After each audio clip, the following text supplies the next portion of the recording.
remain standing, and I'll call on my chaplain, Reverend Graham Hollywood, to say prayers. Thank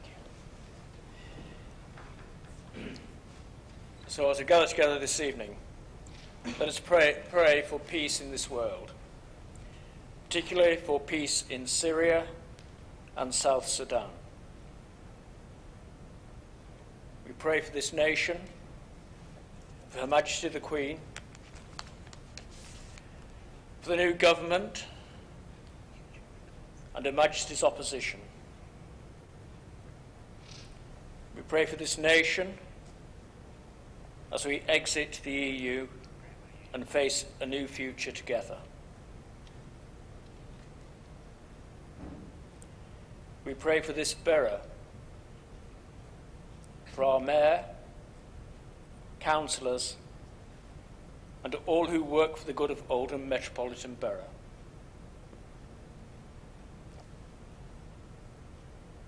We pray for our council meeting this evening. In confidence in God, we pray.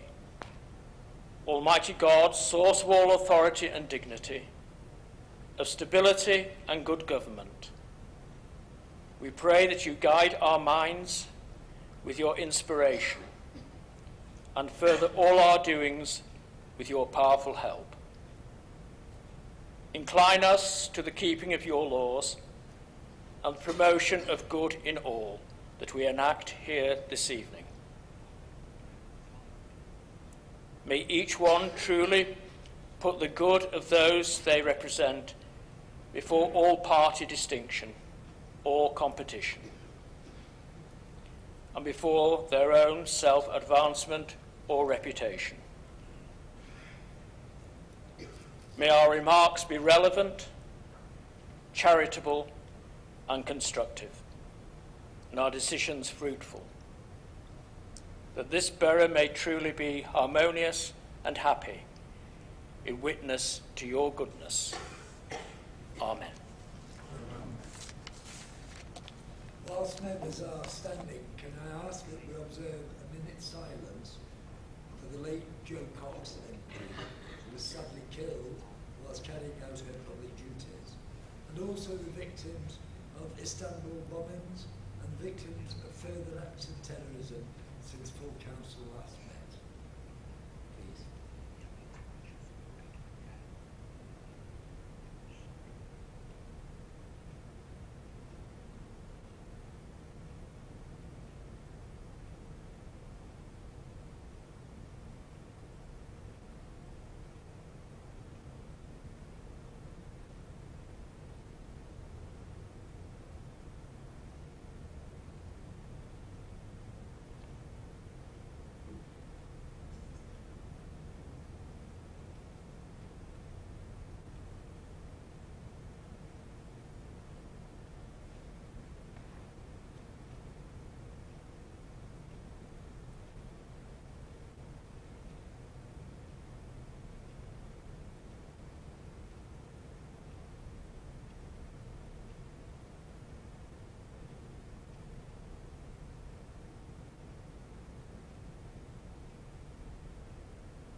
If members wish to remove their jackets, they may do so.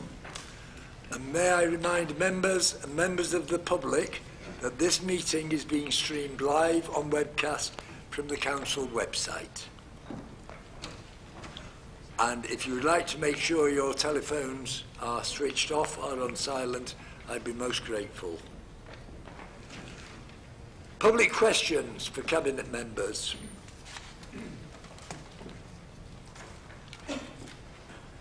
The first item in open council is public question time.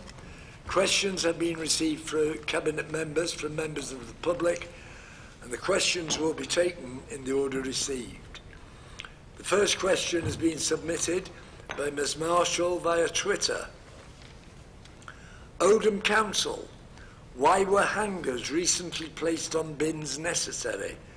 They provided no info and an information leaflet was posted the following day. A waste of money. I call on Councillor Brownridge to respond. Thank you, Mr Mayor. The hangers are just being placed on all the bins just to remind everybody that big changes are coming and to warn them that there will be further information circulated.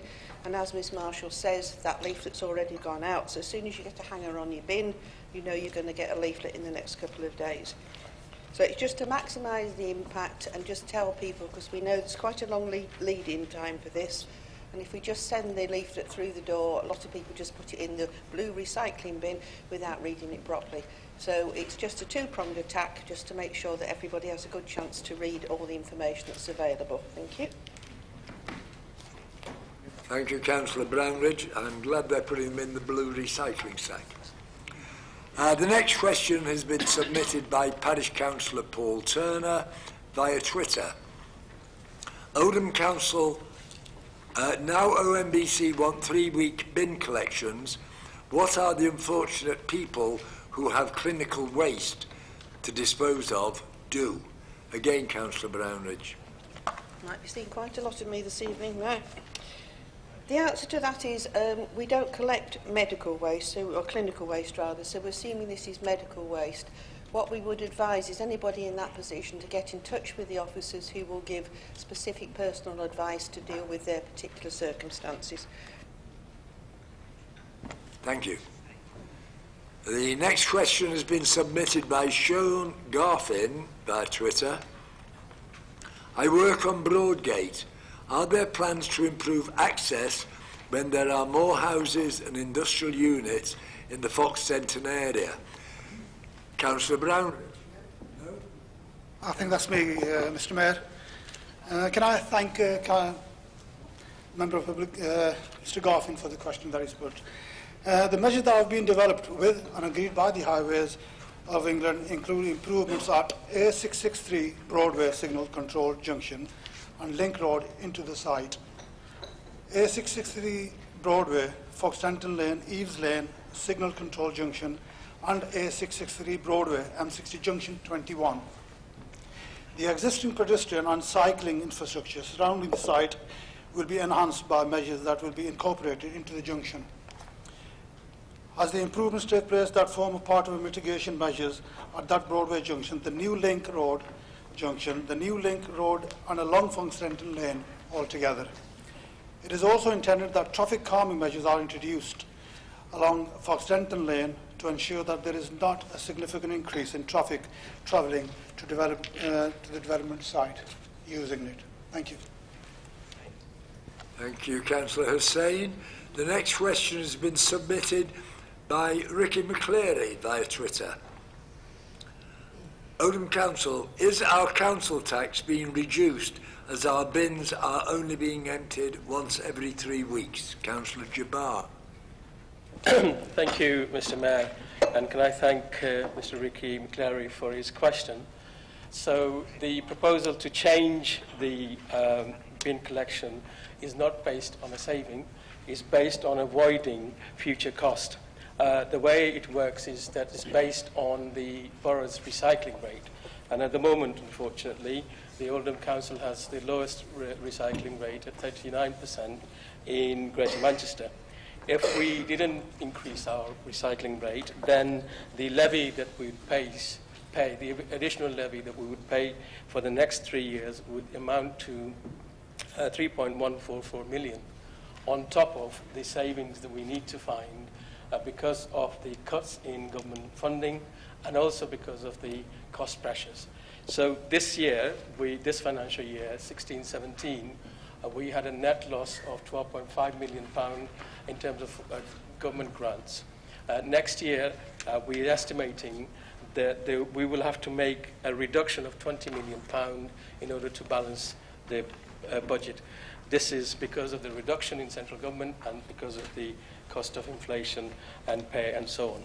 In respect of the council tax, we will obviously, as part of the review of the budget for 17-18, consider whether to increase or reduce council tax. But at this moment in time, Mr. Mayor, given the circumstances that we're in and the historic trend, it seems unlikely that we will be reducing council tax. But I want to reiterate, this isn't done because of saving to achieve a reduction. This is done to make sure that we aren't hit by 3.144 million over the next 2 financial years. Thank you, Mr. Mayor. Thank you, Councillor Jabbar. The next question has been submitted by Hilly Smith via Twitter. Given likely future cuts from central government, what steps will Oldham Council take to ensure that the vulnerable don't suffer further? Councillor Harrison. I've swapped sides. I got confused as well. I'd like to thank Ms Smith for this very timely question in light of research that's been published today by the Association of Directors of Adult Social Services, showing that across the country there's a 600 million shortfall in funds needed for adult social care. Many boroughs, like Oldham, faces significant financial reduction at the same time as increased demand. However, this council is committed to protecting the vulnerable people within its borough. Oldham councillors face year-on-year reductions for the last 5 years, requiring all areas of the service to evaluate its effectiveness. Adult social services departments across the country are finding it increasingly difficult to sustain current levels of service within budget, and there are increasing challenges to managing an increasingly fragile care market. This is the case in Oldham, and a range of initiatives are in place to contribute to the savings. Difficult decisions are having to be made around where resources will be prioritised and deployed. So this means that the current approach, as we've known it, is unsustainable. And in line with other Greater Manchester adult social care departments, the service model is being reviewed and redesigned to help address some of the decisions. And I'm confident that we will continue to provide services to the most vulnerable, and existing resources have been directed to ensure that Oldham is complying with its legal duties to vulnerable people. There's the development of innovative and evolving work and approaches, ensuring that vulnerable people can be supported to sustain their independence for as long as possible. And as such, our adult social care is transforming to rise to these challenges, and key work streams are being developed around such things as integration and prevention. So in other words, a new approach to what we do to make sure that the funds we do still have are being used in the most effective way. You have exceeded your time. The next question has been submitted by Craig Hughes via Twitter. Why has refuse collection been reduced to 3 weeks whilst council tax rises, and now we cannot recycle plastic containers, only bottles? Councillor Brownridge. Thank you, Mr Mayor. I think this has partly been covered by the answer Councillor Jabbar gave to an earlier question, that the reason we've gone to a 3-weekly bin collection cycle is to increase our recycling rates, because the evidence is that up to 70% of what goes in the grey bin could actually be recycled. And we have to increase our recycling rates in order to prevent budget pressures in the future. And the evidence across Greater Manchester is that the only way to do that is to reduce the capacity of the grey bin. And we're doing that through the reduced collections. The Greater Manchester Waste Disposal Authority is responsible for the actual disposal of the rubbish and the recycling. The current arrangements have been in place since 2009, and they're based on the actual markets for the various plastics. So the plastics that can't be recycled in the brown bin go into the grey bin, and then they're used to produce energy from waste. Thank you, Mr. Mayor. Thank you, Councillor Brownridge. The next question has been submitted by Joanne Craddock via Facebook. The council supposedly imposed fines for fly tipping, but some of the alleyways local to me seem to have massive problems time and time again. What are the council doing to combat this, Councillor Brownridge? Thank you, Mr. Mayor. Well, we don't supposedly impose fly tipping fines. We actually do that, and we served 867 fixed penalty notices and prosecuted in a further 122 cases. But at the end of the day, disposal of litter is the responsible of every resident of this town. And as I keep standing up and saying here, we on the council do not go around spreading all this rubbish. This is residents of this borough. And this is a partnership arrangement. We will collect your waste, but we do expect you to dispose of it correctly to enable us to do that. We are taking enforcement extremely seriously. We're looking to introduce CCTV cameras in areas where there are particular hotspots. But it is, again, a plea to residents. If you put your refuse in the right bin, we'll come and empty it, and we can eradicate the problem of littering and fly tipping if we all act together. Thank you, Mr. Thank you, Councillor Brownridge. The next question has been submitted by Paddy Diamond via Twitter. What is the council doing about the reduction in service to the 184 bus from Diggle and Dobcross to Oldham? Councillor Hussain, I understand. Thank you again, Mr. Mayor. You can focus on your left, on your right all the time. Can I thank Mr. Diamond for his question again? First, Manchester did engage with local councillors prior to the change, but the council is extremely limited, and we all know that, when it comes to being able to influence bus routes and the frequencies they operate at. They are provided by the commercial bus operators. All journeys on service 184 are provided commercially by First Manchester. Transport for Greater Manchester does provide support for a network socially necessary services which would not otherwise be provided by operators on a commercial basis, but has a limited budget for this, which is getting smaller due to the budget cuts. Transport for Greater Manchester could not justify subsidising the 184 service as usage is so low, and the hourly through service to Huddersfield, which operates direct along Huddersfield Road through Diggle Village, will continue to operate. Dobcross will continue to be served by services 353 and 354, which provide a combined hourly link to Upper Mill, where customers can transfer to service 184 towards Oldham and Manchester, while Sam Road and Station Road will no longer have a daytime bus service. The existing stops on Station Road are within 400 metres of stops on Huddersfield Road and hourly to Huddersfield service. The Saddleworth local link also operates in this area, providing door-to-door links from early mornings to late evening, 7 days a week. In the longer term, Mr. Mayor, the bus franchising powers contained within the recently published bus bill would allow Greater Manchester to have more control over bus service routes and frequencies, fares and quality standards, should the powers be taken up. Thank you, Mr. Mayor. Thank you, Councillor Hussain. The next question has been submitted by Christine Hogan via Facebook. Could the councillors explain how they intend to deal with any problems residents may encounter when the bins do not get emptied every 3 weeks from the autumn? The reason I ask is that it is hard enough to get the bins emptied now. Only 2 out of 4 bins were emptied last week on my street. Despite contacting Moor Hay Street and getting told they would be emptied, they're still standing outside full up. So it is, in effect, a 3 weekly collection already. Councillor Brownridge. Thank you very much.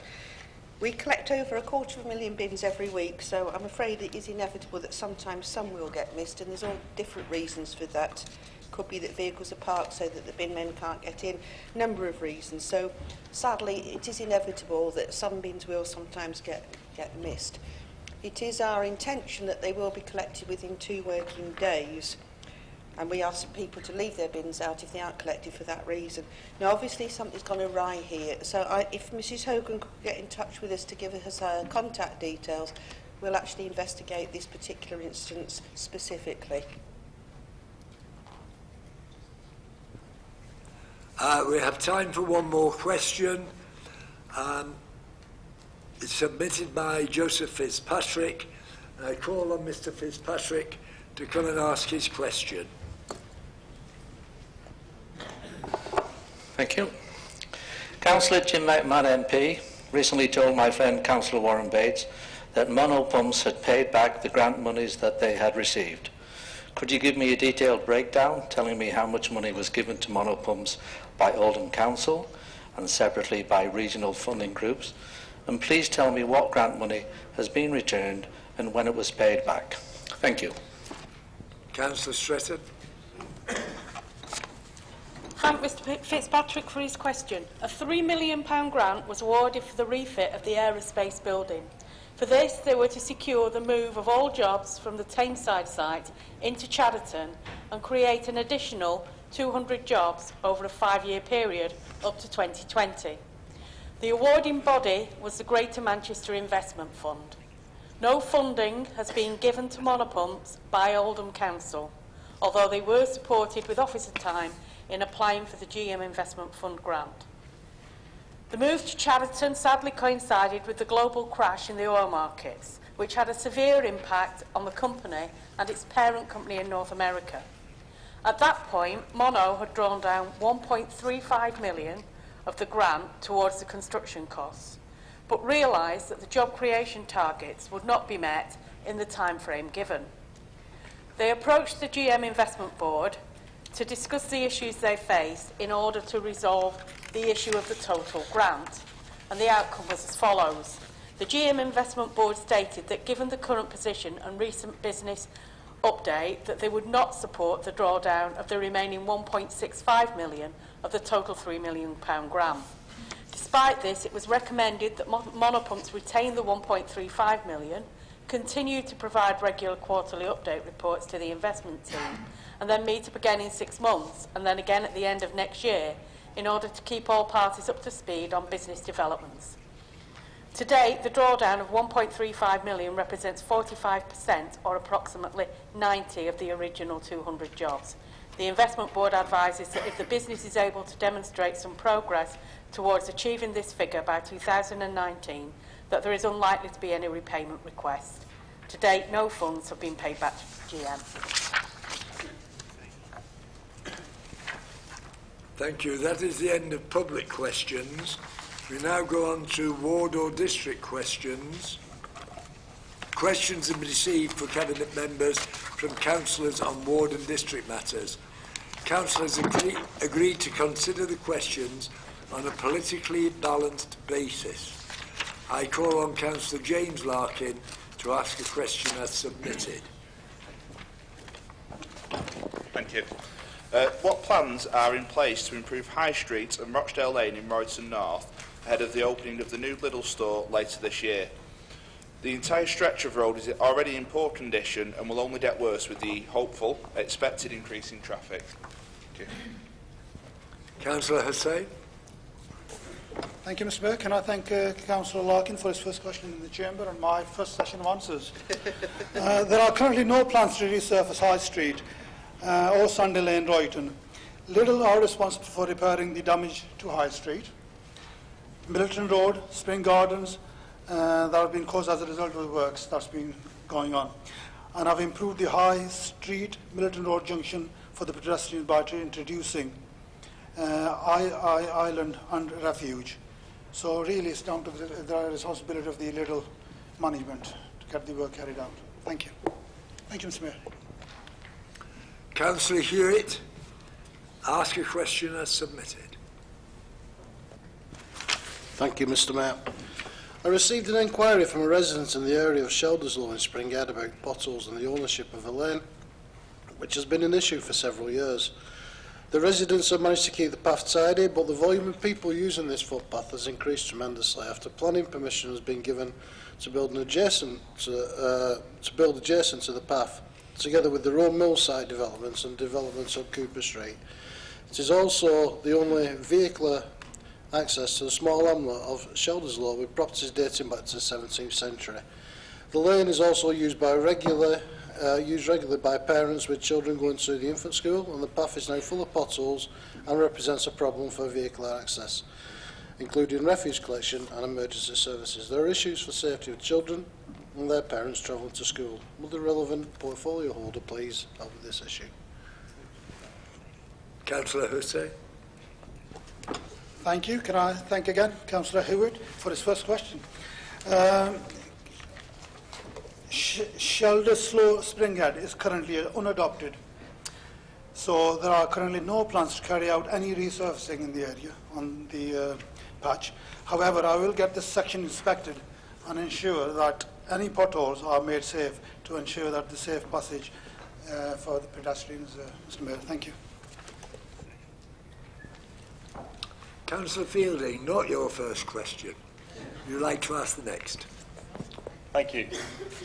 Failsworth Town Hall was refurbished in 2010 and provides a fantastic space for functions and events in an excellent civic building.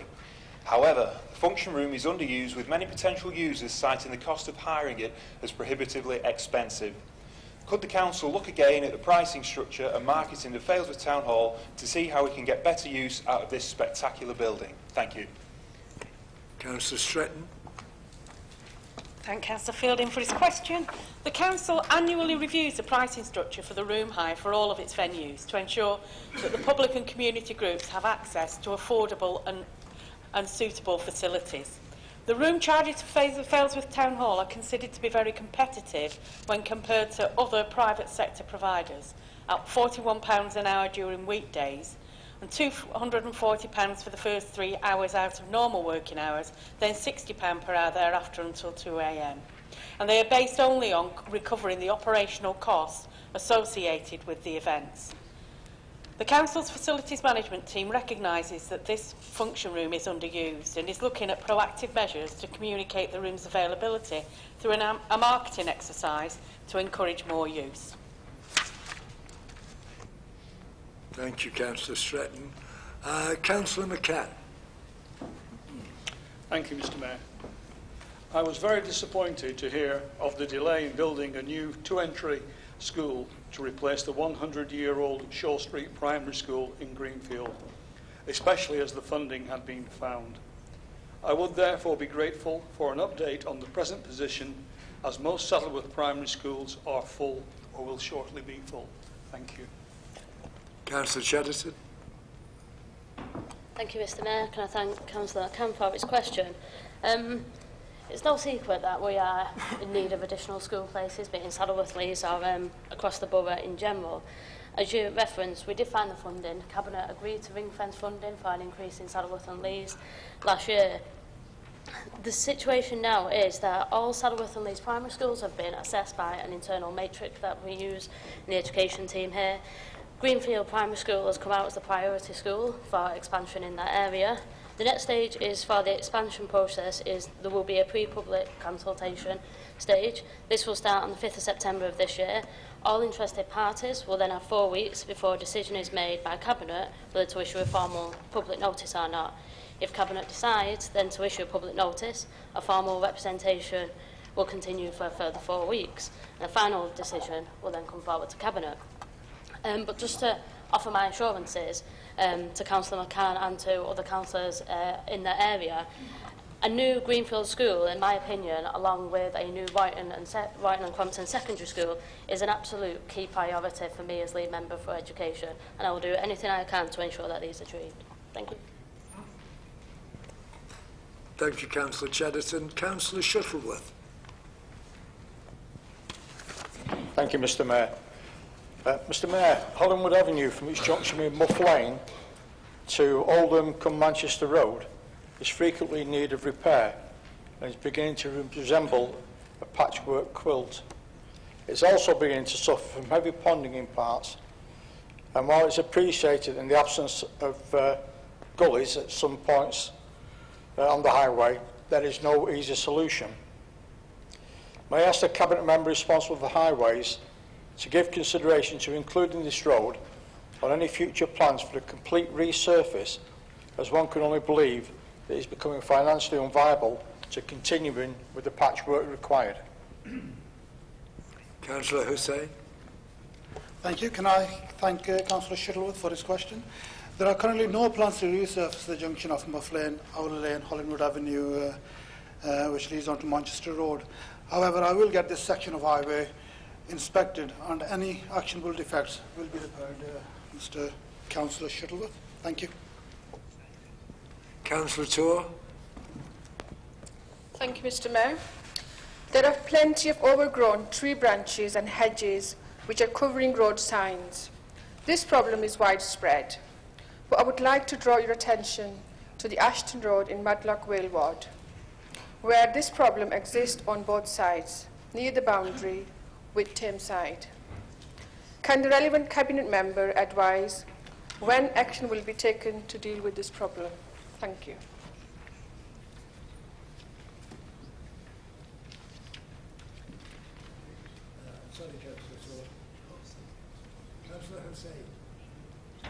Thank you. Can I again thank Councillor Tour for her question?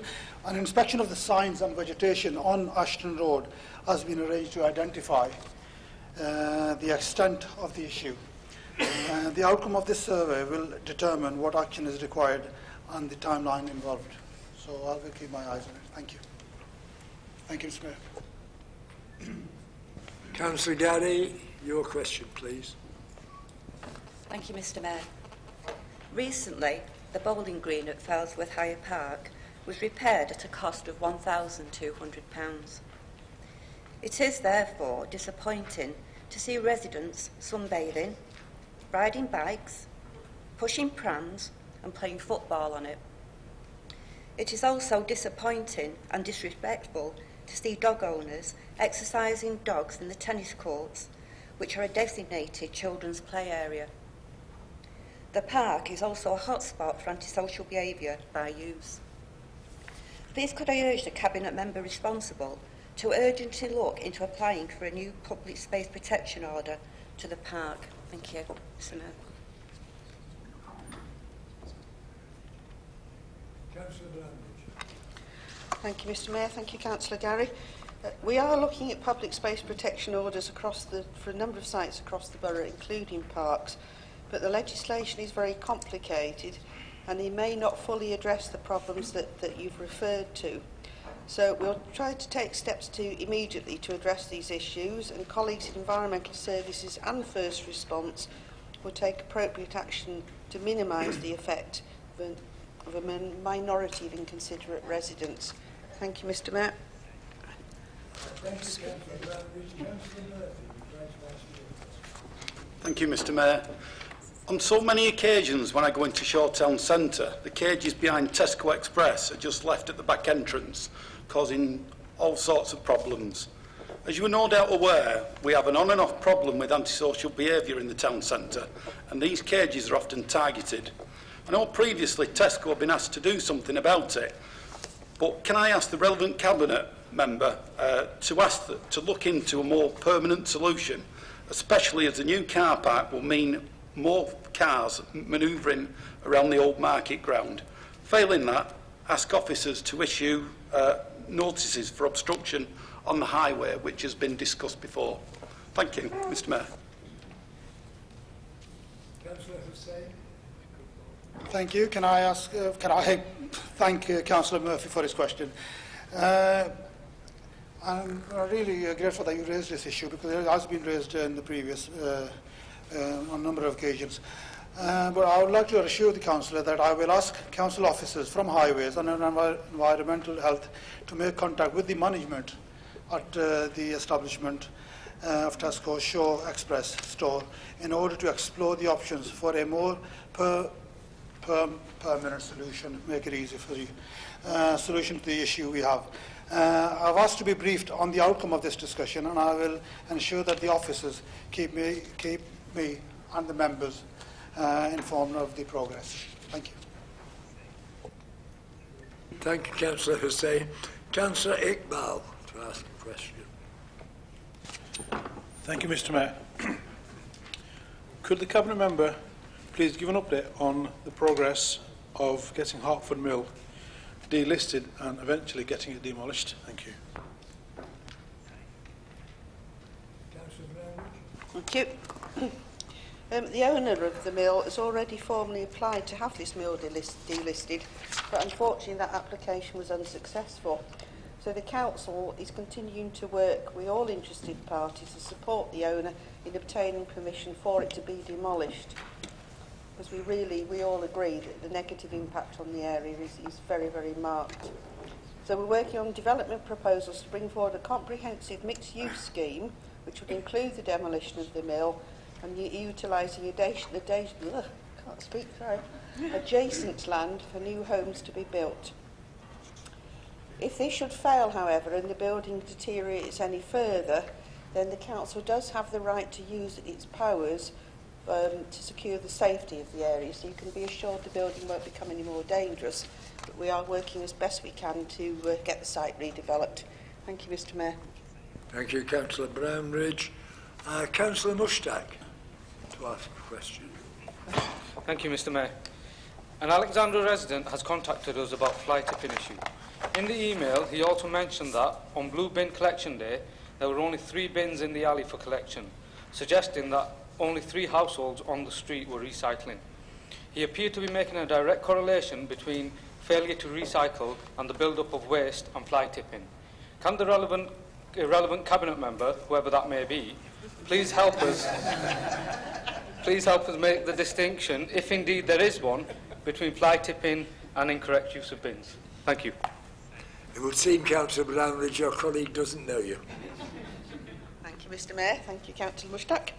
The answer is there is a difference. Fly tipping is actually a crime, but there's nothing to suggest that the normal law-abiding citizens turn to dumping their rubbish just because they don't have the right recycling bins, which are, after all, provided free of charge by the council. And we obviously, as we've already discussed this evening, we are committed to increasing recycling. So we're happy to support any residents who want advice on how to do it, and we will continue to crack down most heavily on people who do commit the crime of fly tipping. Thank you, Mr. Mayor. Thank you, Councillor Brownridge. Councillor Hudson, Councillor Sheldon, do you have any questions? No. Thank you. Councillor McLaren. Thank you, Mr. Mayor. The Planning Committee have previously approved an application from UK Power Reserve for the development of a gas-fired mini power station on a site at the junction of Stock Lane, Stockfield Road and Dairy Street in Chadderton. However, contact with UK Power Reserve has proved to be impossible.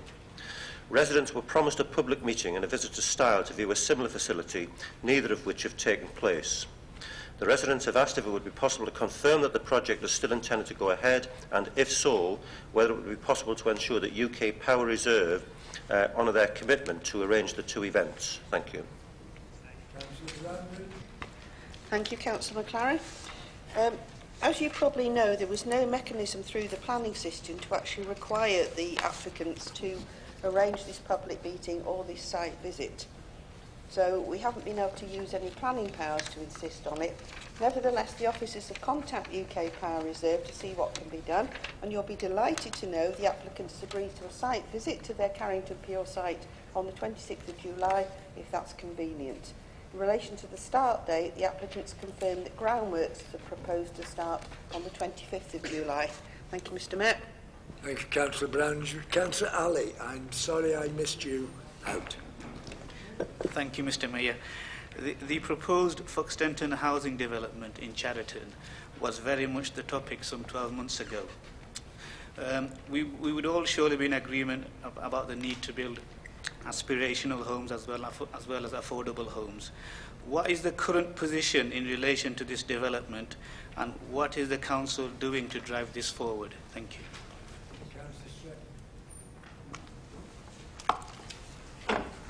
Thank you for your question, Councillor Ali. The current position in relation to the Foxtenton development is that full agreement has now recently been reached with Highways England regarding the final designs for the main access into the site from Broadway.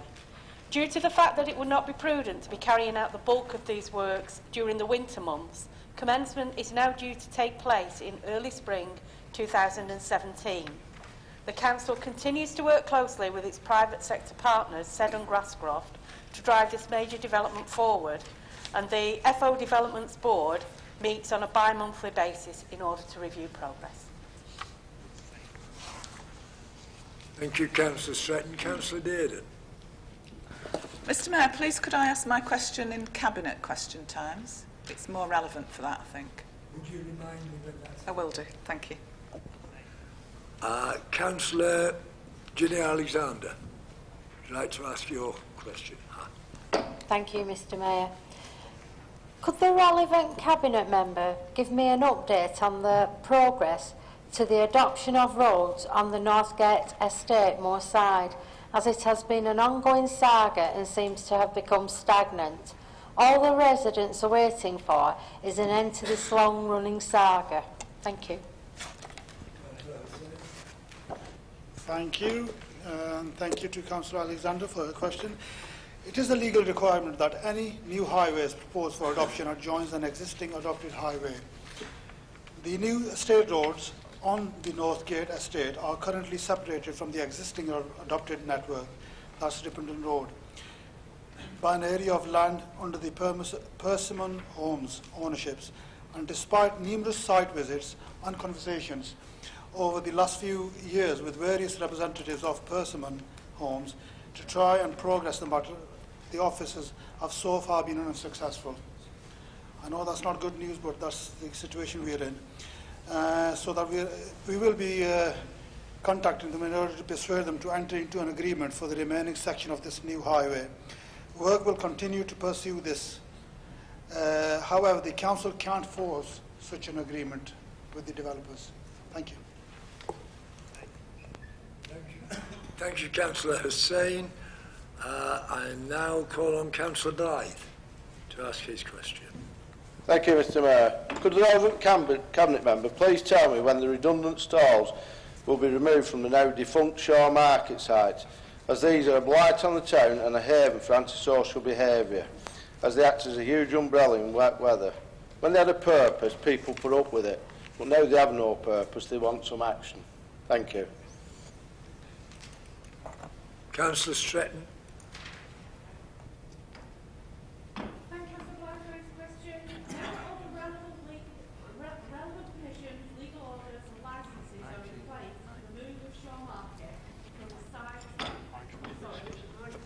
I'll start again. Now that all the relevant permissions, legal orders and licences are in place for the move of Shaw Market from the site on Westway to Market Street, a programme is being developed for the removal of the redundant market stalls and cabins from the former market ground. It's proposed that the works will start on site to demolish the stalls and cabins during week commencing 25th of July 2016. It is expected that this work will take no more than 2 weeks. After demolition and subject to favourable weather, work to create the extended car park on the former market ground and improve the existing car park will start on the 8th of August. This work will take approximately 2 weeks. The car park will be unavailable for use during this 2-week period, but be open for use during the week commencing 22nd of August 2016. The car park closure will be publicised via notices on site and a leaflet drop. Thank you, Councillor Stretton. Councillor Ball to ask a question. Thank you, Mr Mayor. We have had 2 major new developments of new homes in St James's, one on Durker and one on Sholver, but the roads in those developments have not yet been completed, are in a very poor and dangerous state. Can we ask when they will be completed? Councillor Hussain. Thank you. Can I again thank Councillor Ball for her question? The developer at Durker Keepmoat Homes are due to resurface a section of London Road between the junctions of Durker Street and Ramsey Street. They have already carried out footway works to all footway contained within Durker Street, Acre Lane, Afghan Street and Ramsey Street. As far as I am aware, Keepmoat are currently appointing a contractor with work scheduled to begin in the next few weeks. At Sholver, the DSO has been commissioned to complete the works on behalf of the developer. This includes the completion of the new estate roads and also the footway fronting to the new properties on Goldsmith Avenue on Coleridge Road. Any other works which are required will fall under the highway maintenance. Thank you. Thank you, Councillor Hussain. Councillor Chatterton. Thank you, Mr Mayor. Some months ago, I asked what was being done or what could be done to improve the parking around the Royal Oldham Hospital, as the parking of visitors and staff on the nearby residential streets is a major concern and causing much distress to local residents. I was told then that the parking provision around the hospital was being reviewed. Can I ask, has this review been concluded and what the outcome was? And can I also request a meeting with relevant officers to discuss these issues? Thank you. Thank you, Councillor Chatterton, for the question. The Council is aware of the parking problems that are being experienced around the hospital, particularly in the Coldhurst and the Royton areas. Council officers have recently met with the head of estates at Pennine Acute Trust to discuss the matter, with a view to see if a joint solution can be found, particularly as the hospital has further expansions plans, which will only exacerbate the problem and worsen the situation. It was acknowledged that there is no easy solution to the parking congestion that is occurring in the surrounding areas to Oldham Hospital. The Council has already provided some areas with resident parking schemes only, which has only resulted in moving the problem to an adjoining area. The hospital has also opened a new 500-space car park for staff, which should have eased the problem. But even with this additional capacity, the Pennine Acute Trust accepts that some staff and visitors still choose to fly park to avoid paying parking charges. The Council is going to continue with this discussion with the Pennine Acute Trust to see if an agreed joint strategy can be developed to address the reported parking problems, as clearly the parking problems emanate from the demand generated from Oldham Hospital services. Thank you. Thank you, Councillor Hussain. Councillor Marie Bashforth. Thank you, Mr Mayor. I'd like to ask a question of the relevant Cabinet Member on behalf of the residents of Holdham Fold Lane in Royton. On the 23rd of June last year, the building that housed the sofa company burnt down, leaving a derelict, unsightly and hazardous mess close to residents' homes. Just after the fire, due to concerns of the methods being used to remove asbestos from that site, we spoke to the Health and Safety Executive, who went on site and spoke to the contractors. A few weeks ago, we met with residents who, a year later, are still having to live with the derelict site and the dangers it presents. Children are gaining entrance onto the site and playing there, which is extremely dangerous, and others are gaining entry onto the site with more antisocial intent. As local councillors, we would like to support residents with regard to this problem and ask the officers visit the site again to reassess the dangers and the negative effect this is having on the area and the people having to live around it. We ask for the efforts to be taken to enforce more efficient safety measures to be put in place and that a thorough clean-up of the site takes place. Thank you. Councillor Hussain. Thank you. I would like to thank the Council for raising the issue of derelict privately owned building and site in Royton. I've asked officers to revisit the site and establish for me whether the Council can take any formal legal action against the owners of the building. Thank you.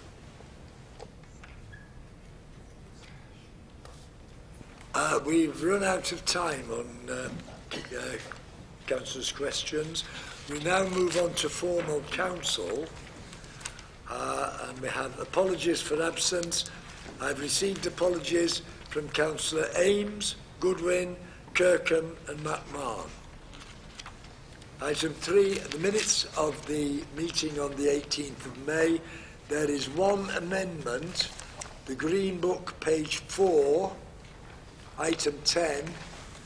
Councillor Cathball is the Deputy Cabinet Member for Neighbourhoods and Cooperatives and not for Environmental Services.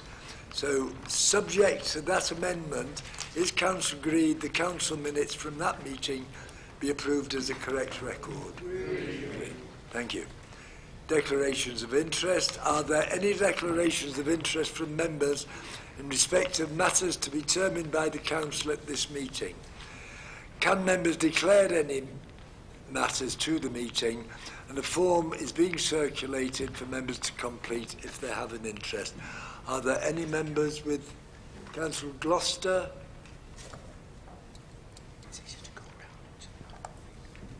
Yes. 15B, Mr Mayor, Police and Crime Commissioner, pecuniary by means of employment. Councillor McCann.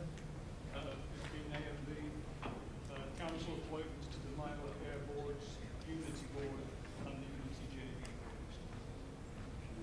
Boards. Councillor Jenny Harrison.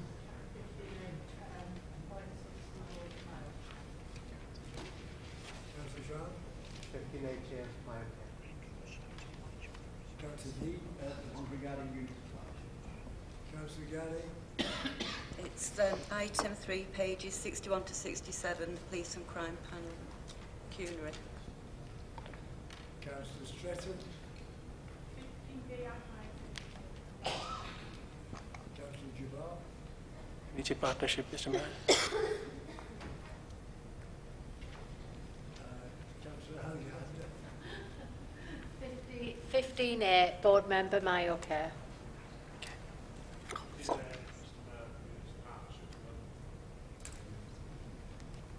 there any more declarations of interest? Please complete the forms that comes round. Urgent business, I have none. Communications. Thank you. Urgent business, I have none. Communications. I'd like to take the opportunity to congratulate our Chief Executive, Dr. Carolyn Milkins, on being awarded an OBE, and I'm sure that the Chamber will join me.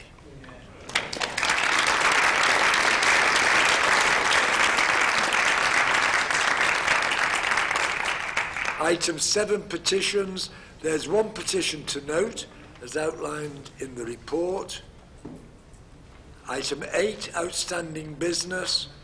There is one item of outstanding business. Councillor Dearden to move and Councillor Moores to second motion.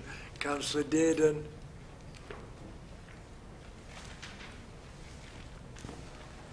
Thank you, Mr Mayor. I believe there is an amendment which I am pleased to accept. I'm not quite sure how you want to deal with that, but I'll propose the motion. Thank you. At first sight, this looks like quite a complicated motion because it's about procurement, trade, investment, things like that.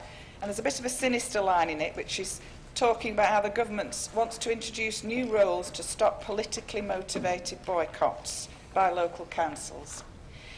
But essentially what this is about, it's about our right as local councillors in a local democracy to uphold the values and principles that inspire and guide us. In Oldham, we're very proud to promote our cooperative values of fairness, equality, inclusion, diversity, and we work hard together to make this borough a better place. But as councillors, we also have influence and power in terms of our spending money to speak out and to raise awareness on things that concern us. Procurement is about how we spend our money, what contracts we arrange, what services we provide. And so we do have some influence on the way that we spend our money. There are lots of implications of this motion, and I know Councillor Moores will raise a few more of those. I want to highlight one aspect, which is a campaign called Boycott, Divestment and Sanctions Campaign, which is a non-violent, ethical campaign against Israel, which is aimed at hitting the Israeli government in the pocket because of its treatment of Palestine. I visited Palestine in January this year. I saw the effects of the Israeli military occupation, the 500-metre wall, the checkpoints, the soldiers with rifles, the imprisonment of children, the shoot-to-kill policy, the illegal expansion of settlements in Palestinian territories, all against international law. I saw the despair and the poverty of Palestinian people. It's a case I feel passionately about. However, I'm not asking you here today to support this campaign.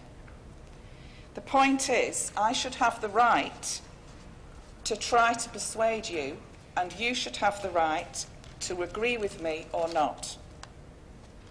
I was inspired to become politically active in the 60s and the 70s through the anti-apartheid campaign against South Africa.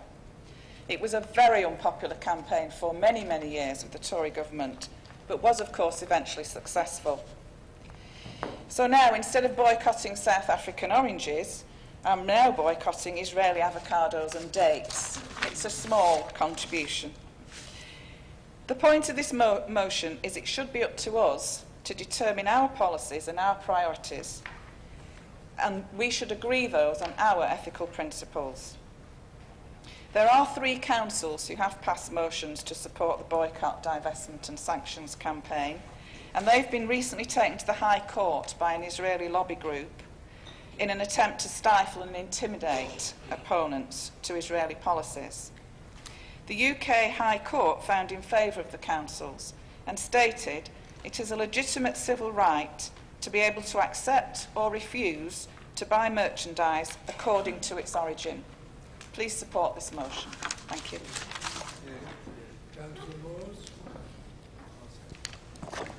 Thank you, Mr Mayor. In recent years, councils across the UK, including Oldham, have adopted fair trade principles or excluded fossil fuel, tobacco and arms companies from their investment portfolios in response to local concerns. The vast majority of people living in our local communities would want to ensure that the local government is not supporting companies of a proven record of doing harm to the environment, to health and to human rights. The Tory government is allegedly committed to the transfer of power to local government. They talk about devolution, but their actions represent a serious attack on local democracy. Why should the government tell local authorities where they can invest their money? Why should the government tell the local authorities which companies they should do business with? The government's localism rhetoric is wearing thin, and they are all too keen to interfere in what should be local decision-making. Although investment and procurement are the main focus of this motion, there are many other examples of central government interference in what should be local decision-making, and I will give you 3 examples. Fracking. This is another area where they are happy to stick their oar in. Last summer, David Cameron said decisions must be made by local authorities in the proper way under the planning regime we have. But they say one thing and do another. A few months later, the Secretary of State announced that he was prepared to overrule a Lancashire Council's fracking decision, and a leaked letter revealed plans to remove decision-making powers from local councils, putting them in the hands of the planning inspectors instead. So much for localism. Then we have education, another area where the government are quite happy to interfere. The academic programme removes power from local authorities and in many cases passes it to national academy chains that are lacking in local knowledge. Then there is a desire to scrap parent governors. How much more local can you get? Why shouldn't parents have a say in the education of their children? These are all examples of a government who cannot resist telling us what to do and how to do it. Localism may not be dead, but it certainly isn't thriving. The David Cameron government was very good at interfering in local government. Now we've got Theresa May. She needs to listen. Thank you. Thank you, Councillor Moores. Councillor Blythe, your amendment has been accepted. Do you wish to speak? Yes. Fine. Thank you, Mr Mayor. I just wanted to put the amendment in because of this council and the part we played, we did divest it. We got the Greater Manchester Government Pension Scheme to divest in tobacco. That was from here. And if this goes through, that wouldn't have happened, probably. Because we would then be fighting with our hands tied, wouldn't we? We'd have one arm tied behind our back. They reduce the money we get, and then they tell us how to spend it. What a way to run anything. If they want to actually divest and they want to get a northern powerhouse, and that looks in disarray just now, then let us carry on doing what we do, ethically, the way we want to trade. If we don't want to trade with somebody because we don't like their ethics, that should be our decision, not somebody down in Whitehall's decision. So fully support this motion and just want to get it down there that we're not happy with that. And let's hope Theresa May does listen, Councillor. Councillor Williamson, second. Thank you, Mr Mayor. I rise to second the amendment as printed and thank Councillor Dearden for agreeing to accept it. And as Councillor Blythe has said, we share the administration's belief that councils should be able to divest from or stop trading with organisations or countries that are considered unethical, and he's mentioned about that the council in the past has supported our encouragement to about the Greater Manchester Pension Fund from supporting the tobacco companies. In the last municipal year, I wrote to Councillor Jabbar to make a third request about Singapore to be removed from the approved list, as it too has significant deficiencies in human rights, specifically the arrest and unlimited detentions of citizens without charge or judicial review, the mandatory death penalties for crimes that do not meet the threshold of most serious crimes, for which the death penalty must be imposed under international law. Amnesty International reported the concerns of opposition activities and human rights lawyers that there was shrinking space for public discussion and freedom of expression, all of which we should have.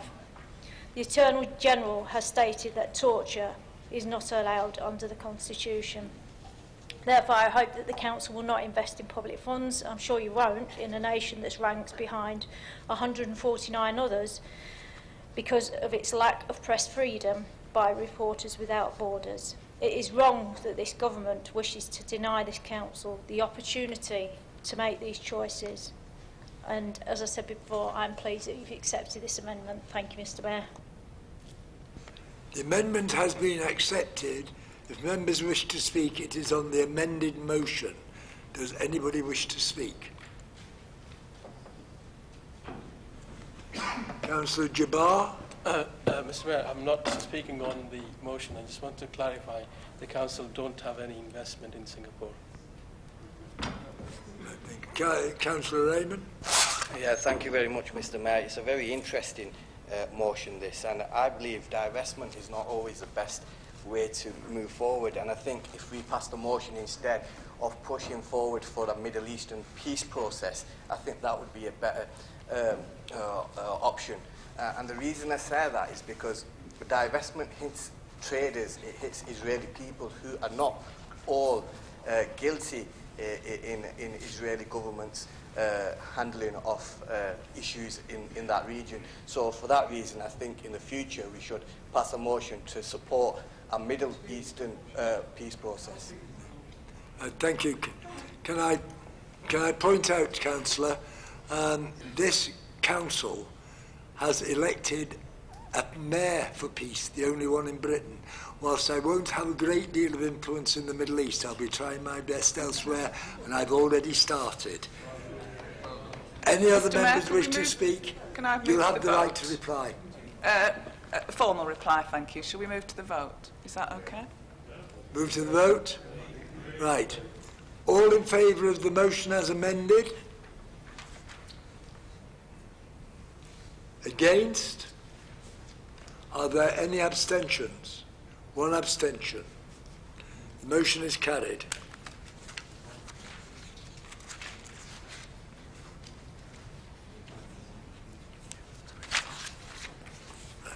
Item 9, the European Union referendum. The impact on Oldham and Greater Manchester. The time limit for this item is 30 minutes. Councillor Stretton to move and Councillor Sykes to second.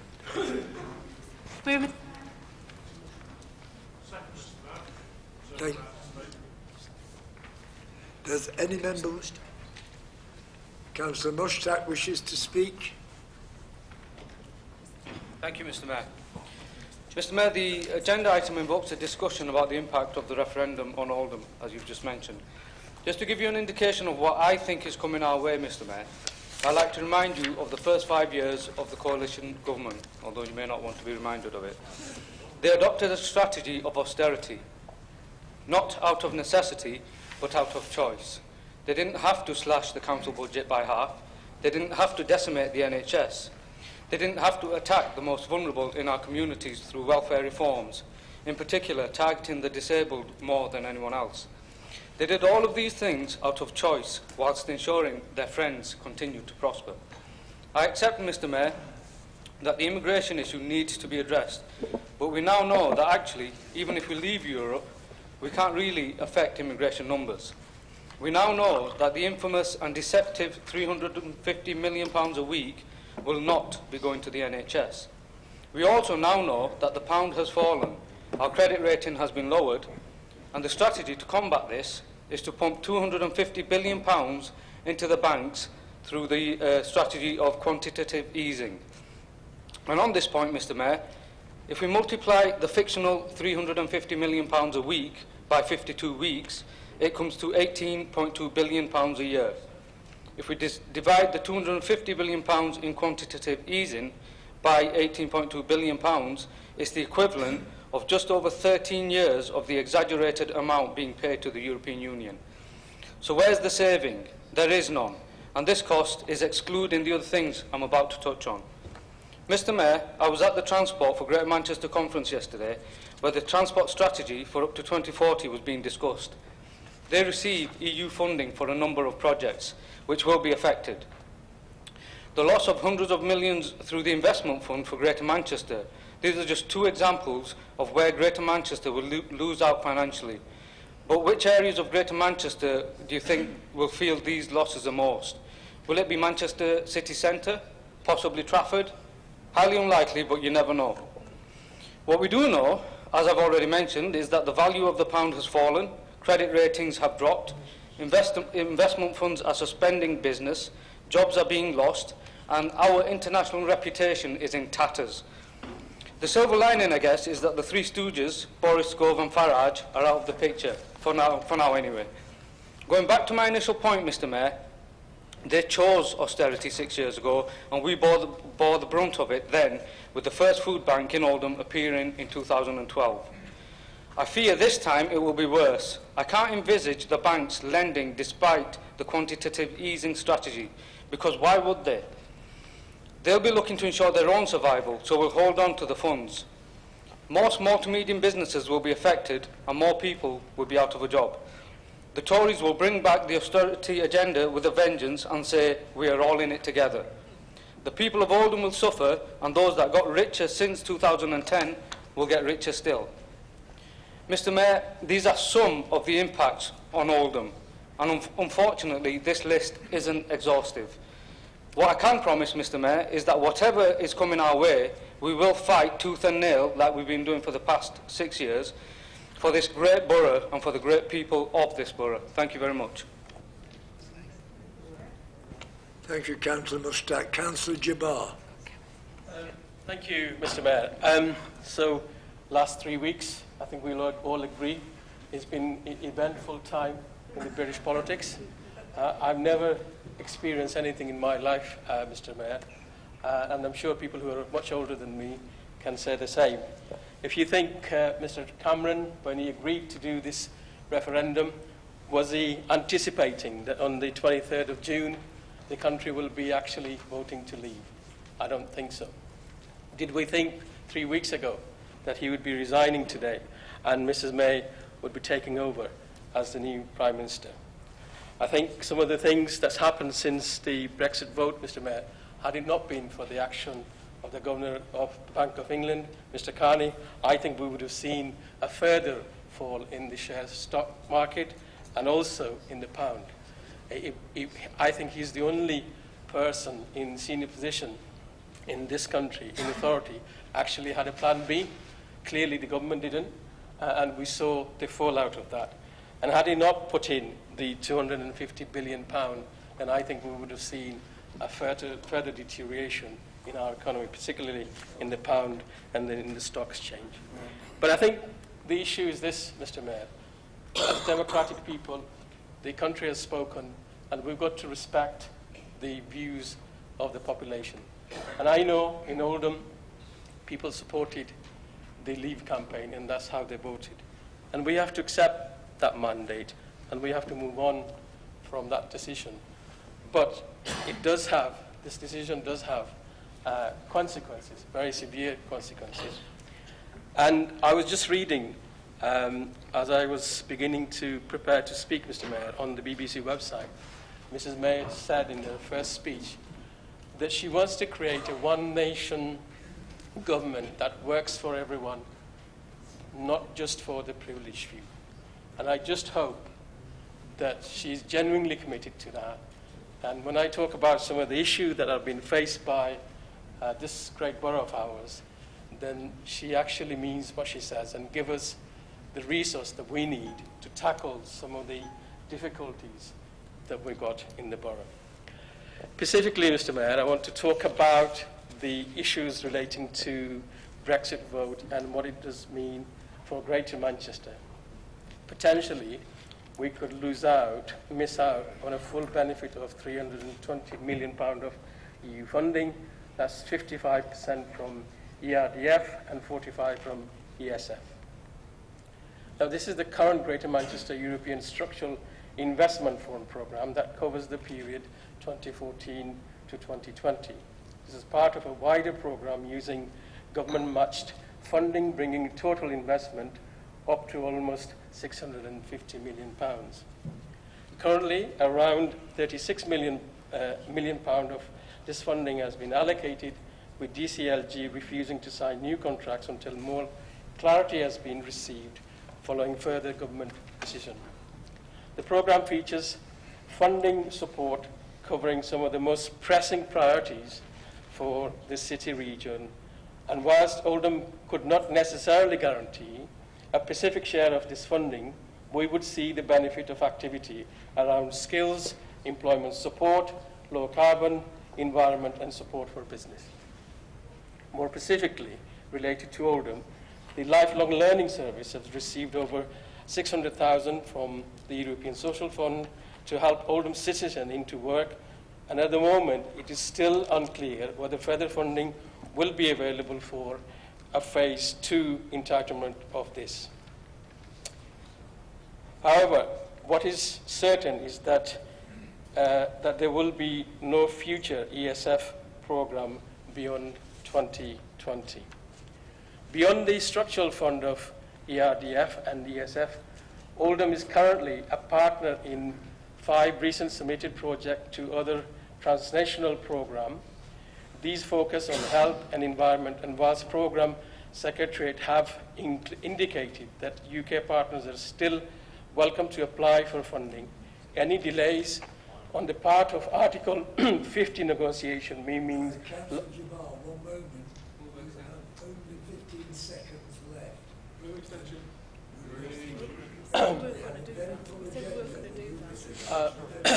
Mr. Mayor, my understanding was this wasn't time limited. The speech is a 30-minute limit. Well, that wasn't clear, Mr. Mayor, at the briefing. Well, if I could beg a couple of minutes extension, because I do have the main...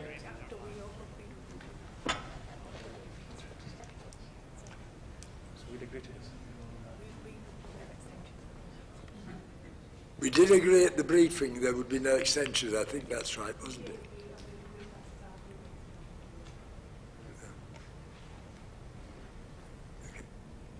Can I just finish or not? You had your answer. Councillor Roberts. Thank you, Mr. Mayor.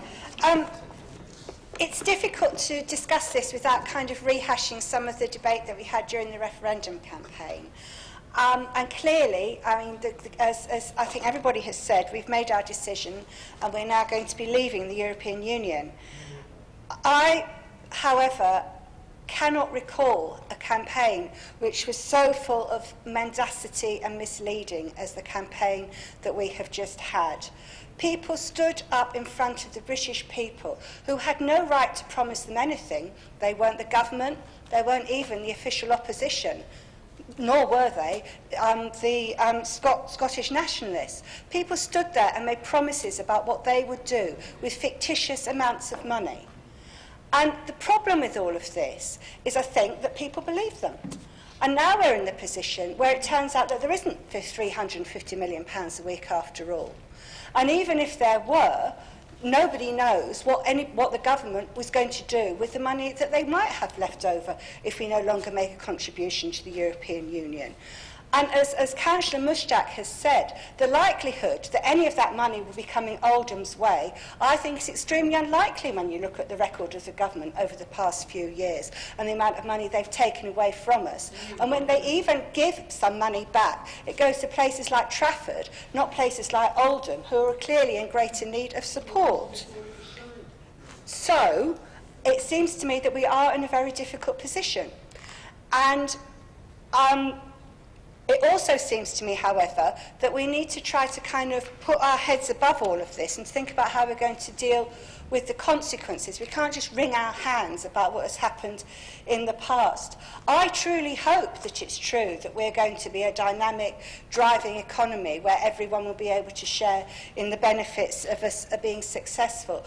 But I think it's going to take an awful lot more than people just saying that. And it's going to take somewhere like Oldham for us to continue to put into it a real effort to build the skills and capacity of our local economy so that we are in a position to punch above our weight and to take advantage of any of the new position that we find ourselves in as a country. And that means, I think, that as a council we need to focus very clearly on things like the skills agenda, making sure that people who get skills in Oldham stay in Oldham, help to build our local economy, supporting our local employers, improving our local schools. There are things that we as a council can do, and I think we need to turn our minds to how we can do them.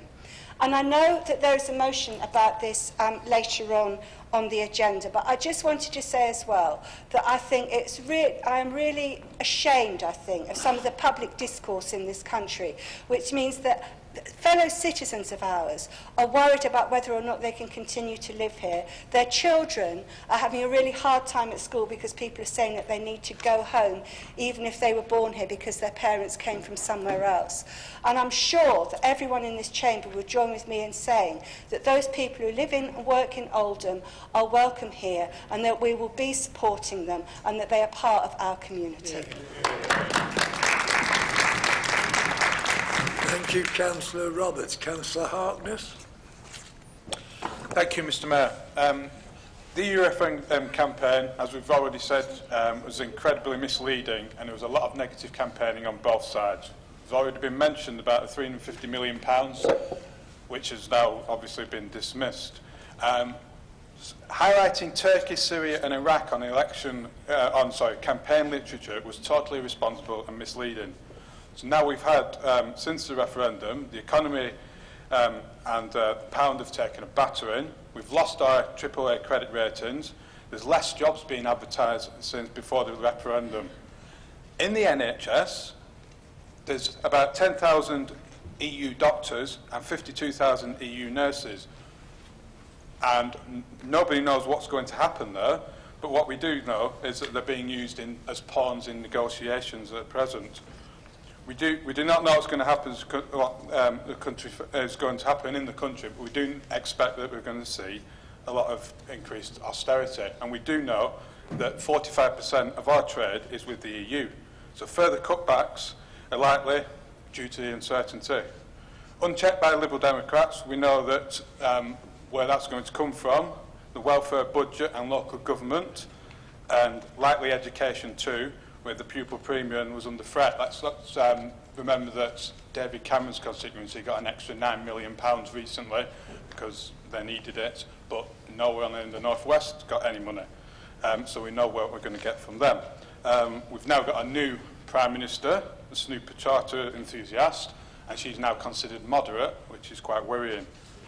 But on the EU, we do have to respect democracy. Many people are angry with politics and voted to leave for many reasons, but in some cases that was because they were fed a lie. Now, my party will continue to put forward the case to be part of Europe, My leader, Tim Farron, met with people who voted leave in Preston earlier this week to find out the reasons why they chose to leave. And we need to do similar things and find out those reasons and try and act upon them. And I think as Westminster divides, we need to unite, and because we need to mitigate the impact it's going to have on this borough. Now, our Oldham Work and Skills Strategy, which is very good, involves creating jobs, social regeneration and in-work progression, improving education, supporting a thriving public sector. I've already mentioned the pupil premium is going to impact on the education. That's not part of the EU, but what is part of the us coming out of the EU is a social regeneration and in-work progression, because a lot of that is funded through EU funding. And of course, the Metrolink we got here, a lot of that was funded through EU funding. And if you compare that with sort of what Westminster have put in for trains in the area, they get about 40 times more in places like London. So I don't think we're going to get much help from there. So we need to work with businesses to improve the apprentices pass rate as well, because that's one of the issues we do need to work on. And we think we need to work with job centres and people out of work more. A stop needs to be put to the tick-box culture in job centres, blind disregard for genuine disabilities, in-work capability assessments and automatic sanctions. So an individual tailored package is what we need to be looking at, bespoke packages for those people who genuinely need help to enable work progression, and not harassing those people who are in need. We need to stand together, ignore those who want to put our area down, and lead the recovery ourselves, because we aren't going to get any help from our government. Thank you, Mr. Mayor. Thank you, Councillor Harkness. Councillor Hudson. Mr. Mayor, are we willing to accept the Leader of the Council and the Leader of Opposition, who very wisely just moved that we accept the report? But when I heard the arrogance of the political classes here replicating what's been done at Westminster, chiding the public for making the decision that they asked them to make, and has been splitting both parties as I stand, and it's a pity that some of the Labour members didn't realise and get it into their leader's head that if he'd have brought these arguments in the argument, perhaps the decision might have been different. But he was like a wet fish, and he had the enthusiasm of a wet fish in Europe. So don't expect the public to take advice from the Labour Party, because quite frankly, and all this talk of David Cameron, events have moved on. I know this talk as something from the past, but in case you've noticed in the last few days, for the last few hours, we've had a different government and a different Prime Minister. So the Leader of the Council and the Leader of the Opposition know that this report will have many changes between now and when we have to take action. And I agree that action will have to be taken because the people have decided. And Mr. Mayor, we can talk all night, but if we go on thinking we know better than people, then some of you may get a result you don't want next time you stand for election, and I jolly well hope you do. Because to be honest with you, we've asked people whether they would stay in or whether they would leave, and they've chosen to leave. Now, I'm not saying that's right or wrong, but what I'm saying is this report has to be accepted for what it is, and then when we've got the facts we can talk about it. But what we have had is political arrogance of getting up, using the opportunity of item number 9, Mr. Mayor, to politicise and make jibes at the government. Well, it'll do you no good, because you'll not be in power for a long time. That's both of you. And to be honest with you, Councillor Harkness needs to realise, talking about this Tim, he's got less people than Howard's got on Oldham Council. He's 8.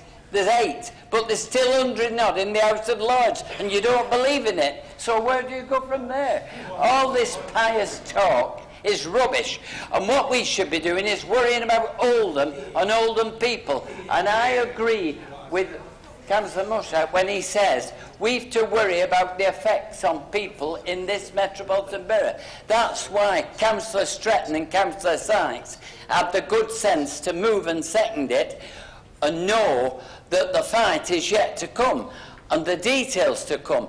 But let's not get at each other's throats, or we'll be doing what they want in Westminster, making excuses for them.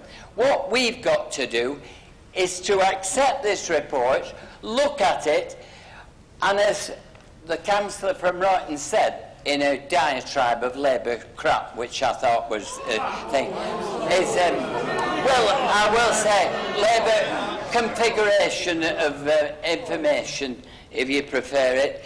But to be honest, I really think it's time we started looking at items on the agenda yes, we withdraw and that. sticking to it, Mr. Mayor. Councillor Hudson, could you withdraw the remark formally, please?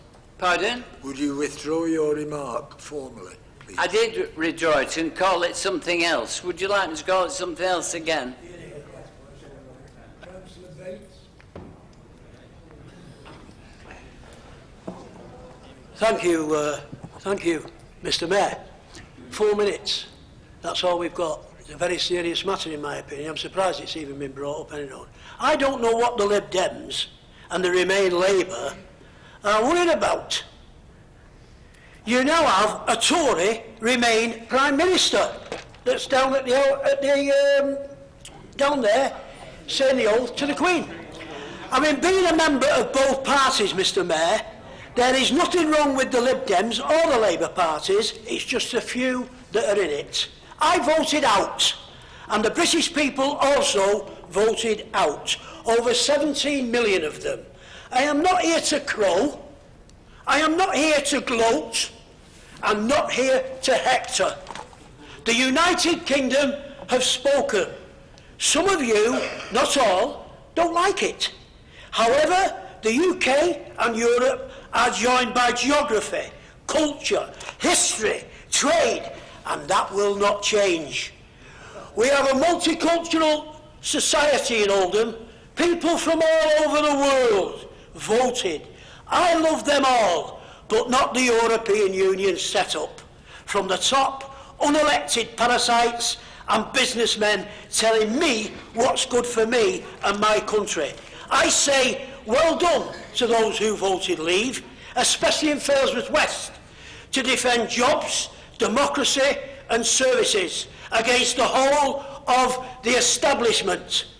This above all true for our beloved NHS, the envy of the world. Pro-EU Dodgy Dave did exempt the NHS from Brexit. TTIP, negotiated between Washington and Brussels, was separate. Hence, we are no longer in the EU. Our NHS should now be safe from TTIP. I will continue to support the out, and I want my country back. Mr. Mayor, this debate by the Lib Dems, supported by the Labour Party, in my opinion, is a smokescreen. Both parties supported the Remain campaign and joined hands on the evening of the 23rd, hoping for the Remain result. Shocked they didn't get it. I attended the count, and my ward, Failsworth West, voted out overwhelmingly. I now speak on behalf of my party, the residents of Failsworth West. That's my party, pending my appeal to UKIP. Thank you, Mr. Mayor. Thank you. Thank you, Councillor Bates. Councillor Sykes.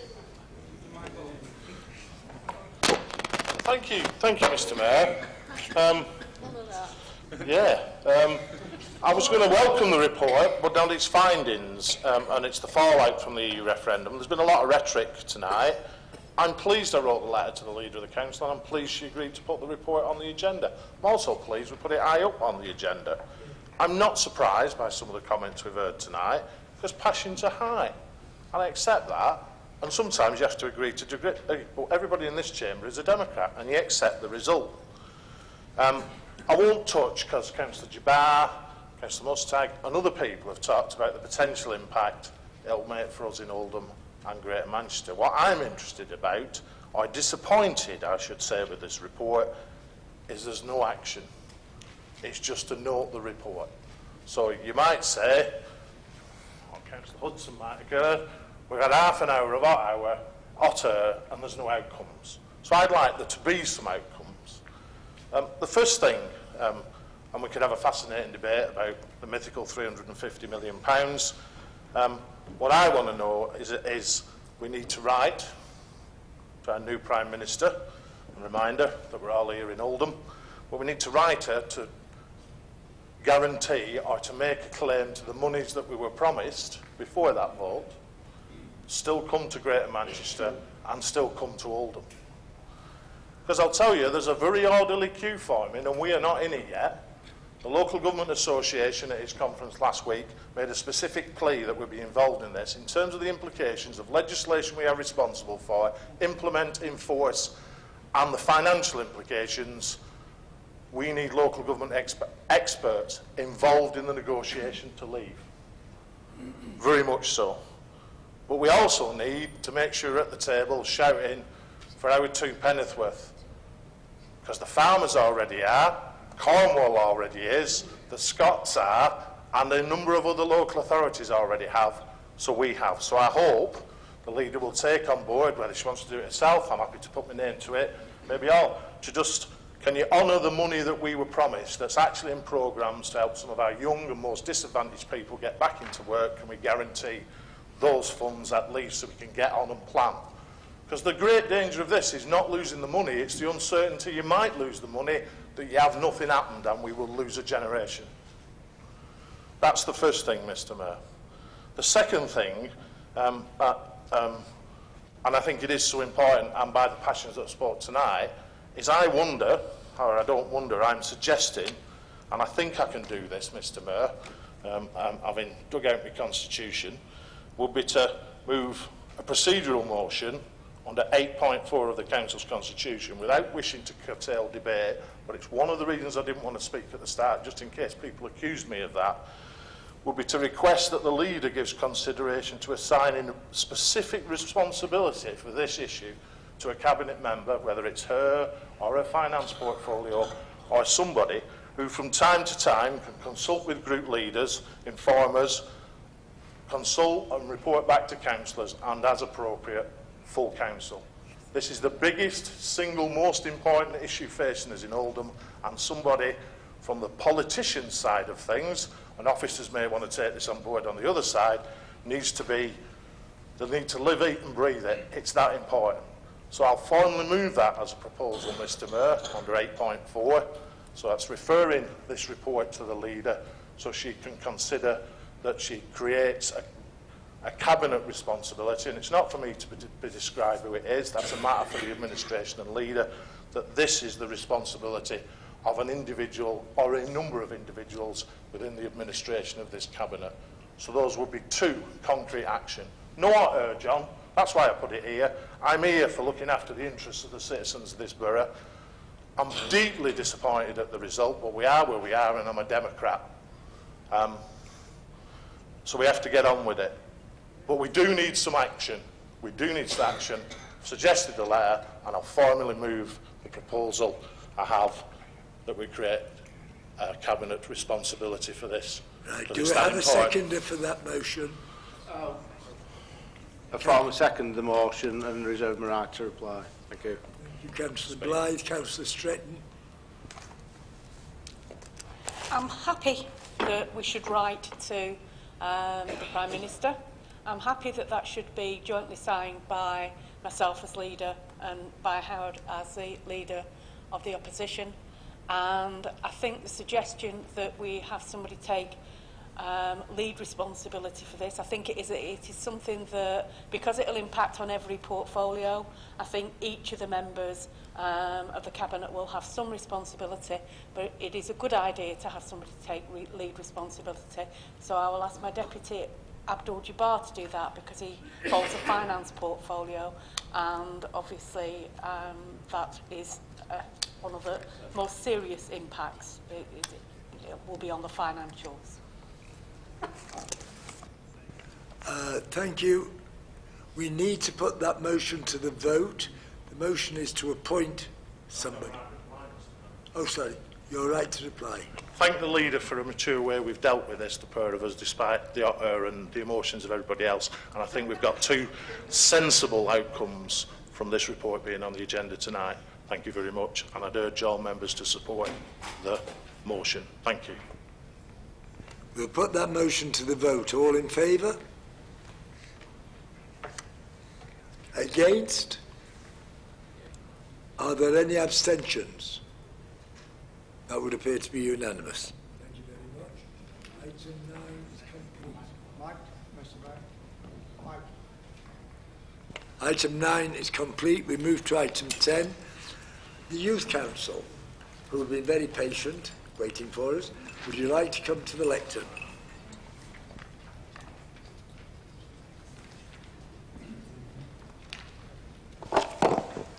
Thank you, Mr. Mayor. This year marks a big year for Oldham Youth Council, as for some of our members, they begin a new journey, being elected into a 2-year term of office. But it also marks our 10th anniversary. That's right, Oldham has had a youth council for 10 years, and what a journey it's been. We would like to take this opportunity to thank Oldham Council, its members and officers, and its partners for the unwavering support we have received, and for helping develop Oldham Youth Council into what it is today, which is no doubt the best youth council in the world. For every new term of office, the Youth Council decides on priority aims to tackle for the following 2 years. This motion will set out our intentions within this term. We have identified 3 areas to focus on. These were identified and agreed upon as a result of some consultation we did with young people across Oldham as part of the Make Your Mark ballot in October 2015.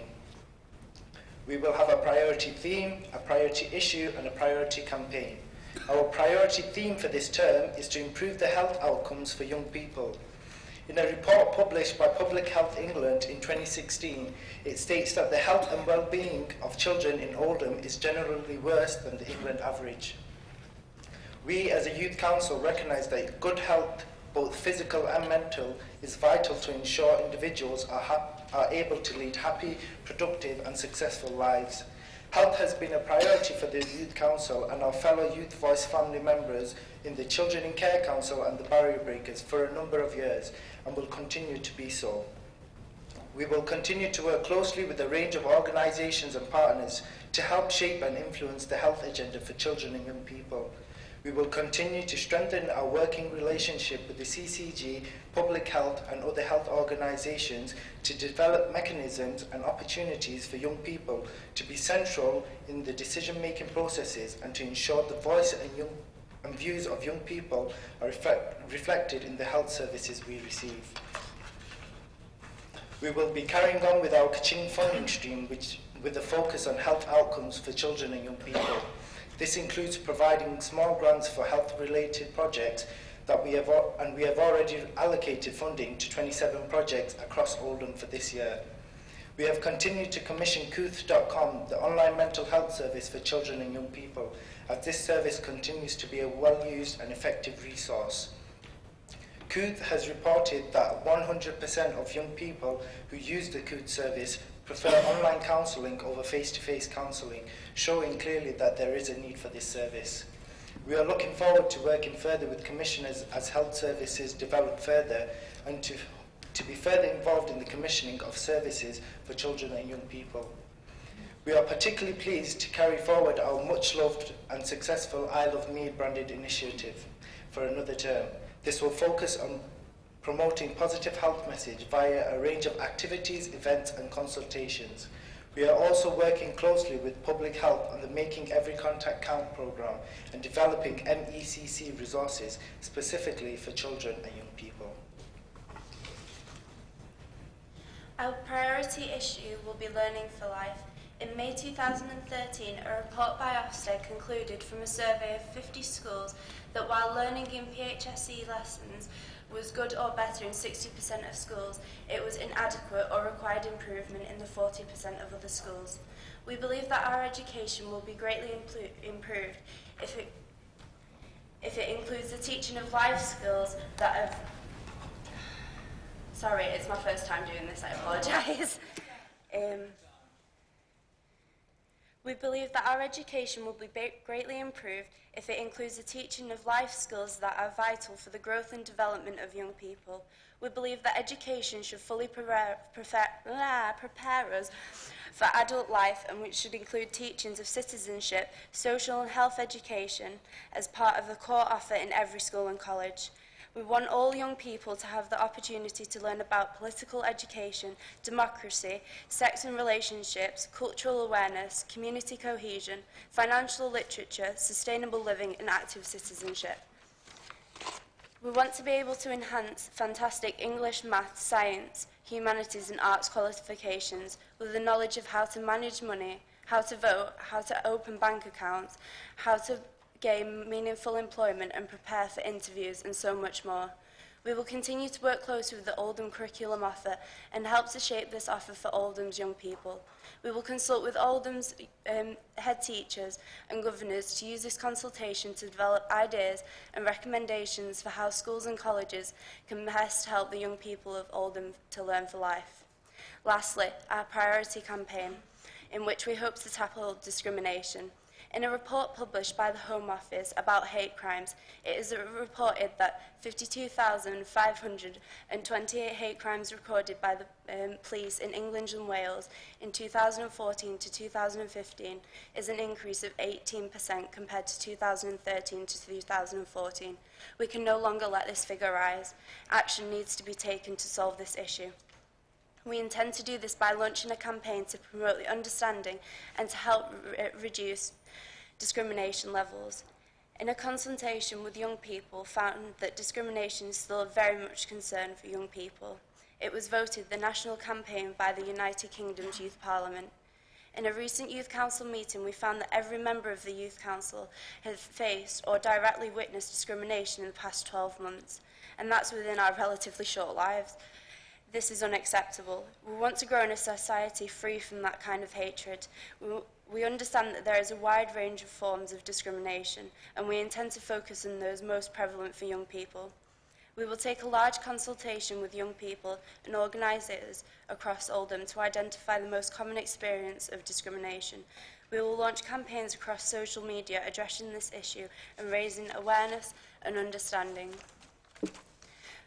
We will hold a young people's conference later this year to focus on the development of young people's ideas and how we can reduce discrimination. We will share these recommendations and share the good practices already implemented in schools and other organisations widely across Oldham. We ask full council to note our key priorities and continue to work and support us as we do this in 2016 to 2018. Thank you. Thank you, Mr. Mayor.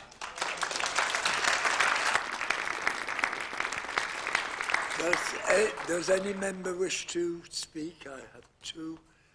Councillor Schwan.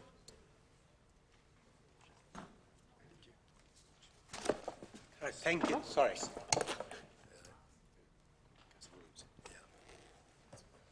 I was not planning to speak today. I had a really busy day, but I could not stop myself. You know, let me say, amazing. You guys are amazing. Honestly, I wish we had a youth council and I was young, or many of us were young. I'm sure we would have had different discussion here today than you witnessed. But amazing, you guys are doing really amazing work, and keep it up. Couple of points. I'm really delighted to see health for the young people as one of your priorities.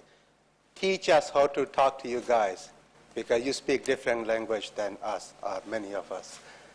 All this use of technology in healthcare, how to sort of like, you know, stop that sort of like brand trend. How do we keep you guys in Oldham? Because you all will do very well, and then you will leave us in Oldham by ourselves. So maybe that's something for the future you need to consider. What are the reasons why young people are leaving Oldham? Why we can't retain them? What is missing? How can be done more? But well done, both of you and all of you. Thank you. Councillor Shuttleworth. Thank you, Mr. Mayor. To echo what Councillor Shaw has said, thank you very much for the presentation, and well done for putting it across. It's not a question to you, it's an offer. As chair of the Chadderton District Executive, there are two issues on your paper there. Your priority on improving health outcomes and the discrimination. In Chadderton, I'm pleased to say we have an active health and wellbeing subcommittee. What I'd like to do is to extend an invitation to 2 members of the council to join us at our future meetings so we can discuss collectively how we can help the children in Chadderton to achieve your objectives. And in terms of discrimination, a week tomorrow, the 21st, we have a strategic meeting in the Wellbeing Centre in Chadderton. And one of the speakers at the meeting will be Bruce Penhale, who leads up the MASH unit. Again, if 2 of you are available, you are more than welcome to come in, listen to what Bruce has to say, listen to the issues that the councils have got, and also to give you the opportunity then to express your views on what needs to be done. And what we'd also like you to do is the final comment on the report here says, we ask full council to note our key priorities and continue to work with us and support the work we do in 2016 to 2018. And I would like to extend the offer to Chadderton. We would like to work with Youth Council on these priorities over the next 2 years. Thank you, Councillor Shuttleworth. Councillor Williamson. Thank you, Mr Mayor. First of all, congratulations to the new leadership team of the Youth Council. Maroof, well done.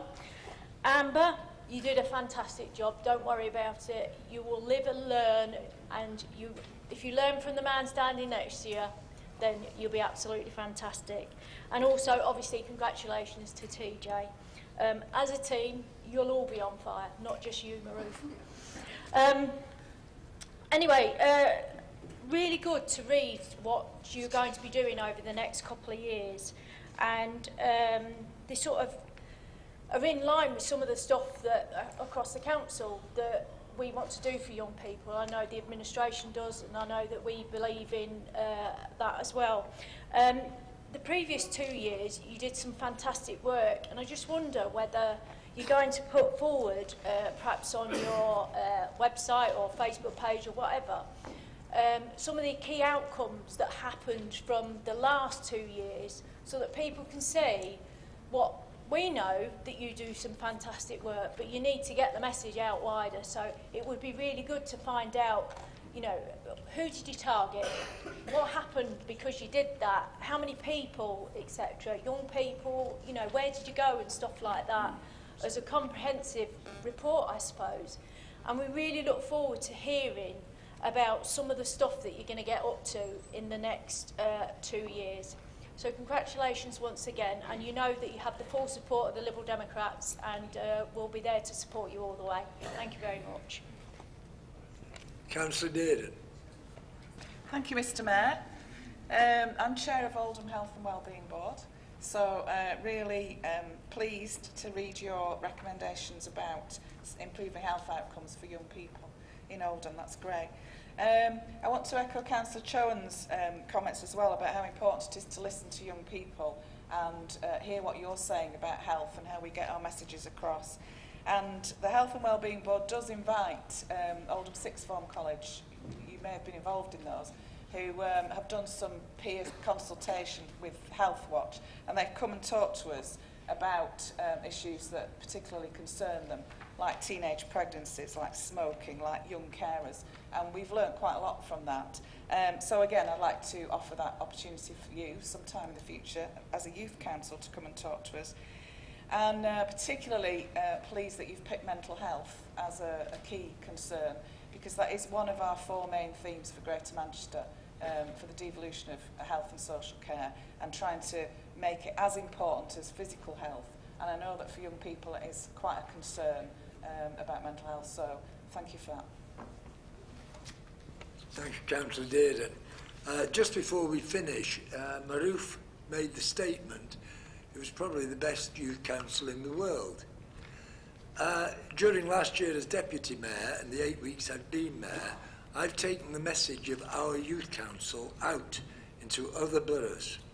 And believe me, he was not exaggerating. mayors, including the Lord Mayor of Manchester, to use the phrase gobsmacked when we said what goes on in this borough, it was wonderful. Oldham grew, I will tell you that. And that is because of these young people. Saskia was with me that day, TJ has been with me since, and I know Maroof will go on next year. There is no other borough in Greater Manchester treats its youth council as we do, and there's no other youth council treats its main council as they treat us. So thank you very much to both of you. I'll echo the phrase of how well you did. Small mistakes don't matter. I've been told off from this side earlier this evening, so don't worry about it. Does Council note the priorities of this report?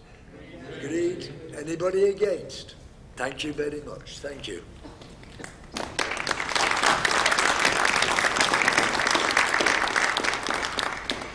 We're not doing too badly. Item 11, Leader and Cabinet question time. The Leader of the main opposition will ask his questions to Councillor Sykes.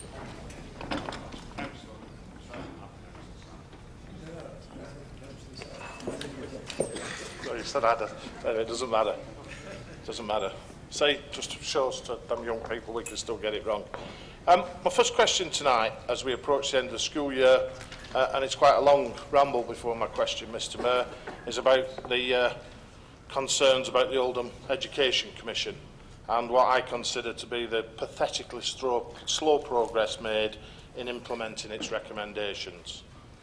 In fact, the story of the Commission seems to have unveiled at a pace of a lethargic tortoise from its inception. The Commission was established over 2 years ago by the then former leader at a launch in June 2014. An interim report was promised in January 2015 but failed to materialise. A second interim report promised for September 15 failed to materialise. Then, when on this side of the chamber we called for its immediate publication, the December 2015 Oldham West by-election was cited as a reason to hold it up still further. Finally, in 2016, the report saw the light of day. This, I'm pleased to say, it's nice to see somebody's got a set of nice coloured crayons for the cover as well. Given the delay, anyone would have thought we were trying to complete, and I've said it before, with the Chilcot inquiry. It feels like it. It feels like it's Oldham's own. Now, Mr Mayor, you would have thought, armed with its 19 recommendations, our political and educational establishment would have been chomping at the bit to get going and make our schools great. Well, like the mobile phone ad that urges us to be more dog, you would have thought that everyone involved would be saying we want to see the end of that lethargic tortoise and bring on the energetic hare. Well, no, the tortoise seems to prevail, Mr Mayor. 2 years have passed, 2 years in which the children of our borough have been failed, 2 years since the head of Ofsted described that only a third of the children in this borough were able to study at a school that was good or outstanding, less than half the national average. 2 years when too many of our primary school pupils have been taught in classes over 30, and 2 years in which 1 in 5 children have not got the place of their first choice of a school. And 2 years in which the level of educational achievement has languished well below the national average. Even last month I was disappointed when a report about Oldham's education provision strategy 2015-16, it's a weighty tome, was withdrawn from the agenda of an overview and scrutiny board meeting. That report constituted half of the business of that meeting, but it was withdrawn. And it was the meatier half, running to more than 100 pages. But as I said, it was withdrawn. Mr Mayor, like the chair of the Commission, Baroness Estelle Morris, I share the view a good education is crucial to the future success of Oldham. My first question to the leader tonight, and I have got to a question, Mr Mayor, is therefore, when is she going to set that hare running? When are things going to happen to make education in Oldham better and then hopefully great for all our children? After all, they do deserve nothing better. Thank you, Mr Mayor. Councillor Stretton. Thank Councillor Sykes for his question, and I think the hair is running. The implementation of the Oldham Education and Skills Commission is going well. Schools and the local authority have worked together to appoint Mr Adrian Calvert to the Education Partnership Leader position, and Mr Calvert takes up his post in September. The new body of Oldham Education Partnership is in the final stages of being formed, and the schools are working together as collaboratives. We have moved on because now 70% of children are being taught in schools that are good or outstanding, and we have briefed Baroness Estelle Morris on the progress so far, and she is pleased with what has been achieved since the publication of the report.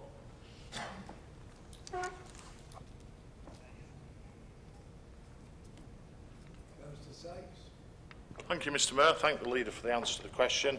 And my second question tonight also concerns education. And if I was still permitted 3 questions, I would have made them all on education, education, education. Couldn't resist that. For it should be an issue at the forefront, and I know it is, of all of us in the chamber. My question tonight concerns the future proposals for older students in our borough, students looking to study at Oldham College, usually on a vocational course. We are aware that discussions are ongoing between Oldham, Tameside and Stockport colleges to create a new single entity covering East Manchester.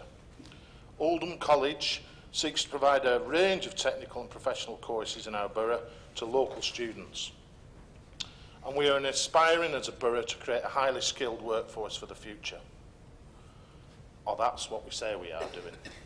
So surely having a local educational offer of vocational courses for our borough students must surely feature within our strategy. Well, the question I have to ask is this merger more about the survival of these 3 independent colleges in the ongoing saga called the Area Review? And whose interest is it really in? Is it really in the interests of students in our borough? My fear is that merger will lead to courses that we need being taken geographically further away from our students who need them, and that they will be difficult to access that provision when it is provided in Tameside or Stockport. Take the challenge. Try to get to Stockport on public transport. It can be done, but it is neither quick nor easy. The merger must surely reduce our students' choices and erect unnecessary barriers to students continuing their education and training. And why Tameside and Stockport? Were they the only partners left at the dance for Oldham to partner with? Metrolink links us directly with Rochdale, but we're not talking to them. So my second question to the Leader tonight is what reassurance can she give me, and we have spoke about this privately, that the Council is working at the highest level to ensure the vocational offer available to students living and wishing to study in our borough will be maintained in a local centre based in our borough, come what may? Or will local provision go the way of the courts and the tax office? I sincerely hope not, Mr Mayor. Thank you.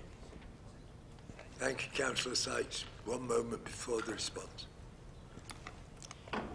Okay, thank you for the question, Councillor Sykes. I think there have been concerns, and I have expressed those concerns at Greater Manchester level, about the way that this review has been implemented, because it hasn't involved all of post-16 education. It hasn't included the 6 zone colleges. I think you're right to have some concerns about where we've ended up with this. I share those concerns. I have been very clear when we've discussed this at Greater Manchester level that what is happening here, what is being proposed here, is to put together 3 colleges, one of which has significant financial challenges, and I have been clear that we cannot allow Oldham young people to be impacted on by those financial challenges. We've had assurances that those financial challenges will be addressed, but I have said that I am still not wholly,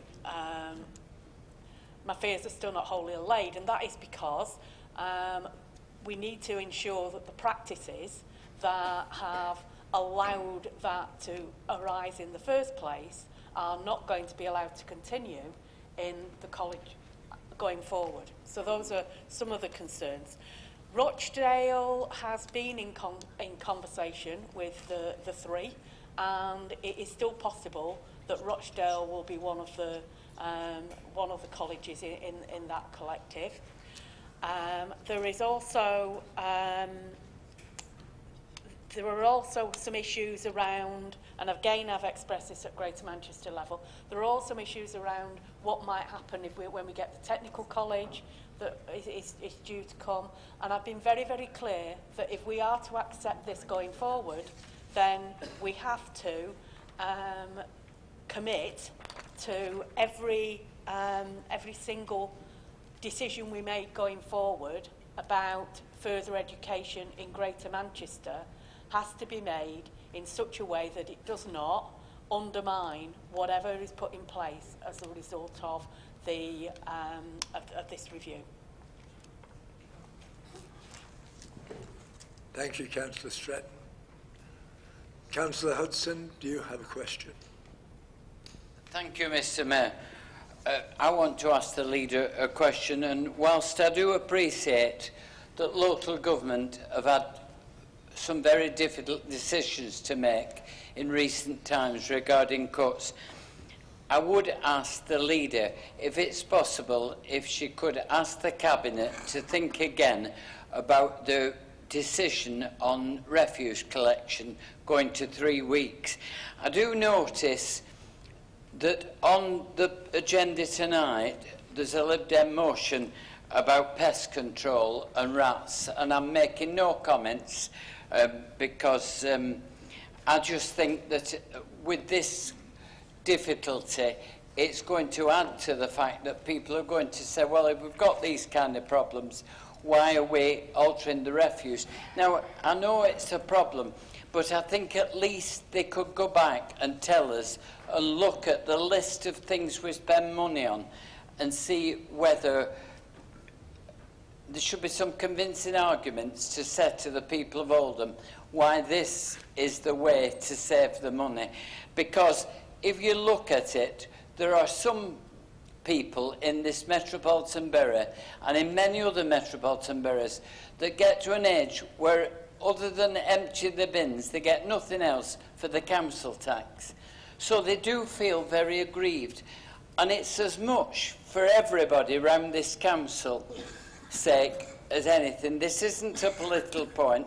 This is something that I would like the leader to be able to go back and come back with some facts. We haven't been given any facts about how they've arrived at this decision.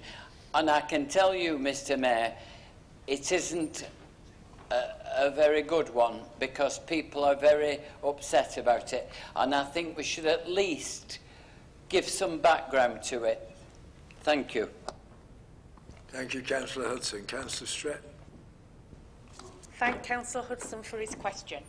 And unfortunately, John, I'm going to have to disappoint you, because this is not a decision we can reverse. It is a decision we did not take lightly. It is a decision that we avoided for as long as we could. Can you do something about this man waving things at me when I'm trying to respond to a sensible question? Can you do something about that, please? Can we listen to the leader's answer quietly? If anybody needs to... Can we listen to the leader's answer quietly? If anything needs to come afterwards, we'll see if we can fit it into the agenda, although I doubt it. Okay, so as I said, John, it's not a decision we take lightly, not a decision that we can reverse, and it's not a decision that we rush to. We are in the position that in Greater Manchester, every other local authority has done something about refuse collection, and it's not about saving money, it's about avoiding future cost. So as Councillor Jabbar explained earlier, it's about avoiding future cost because we share with the other 8 authorities who are part of the Greater Manchester Waste Disposal Authority.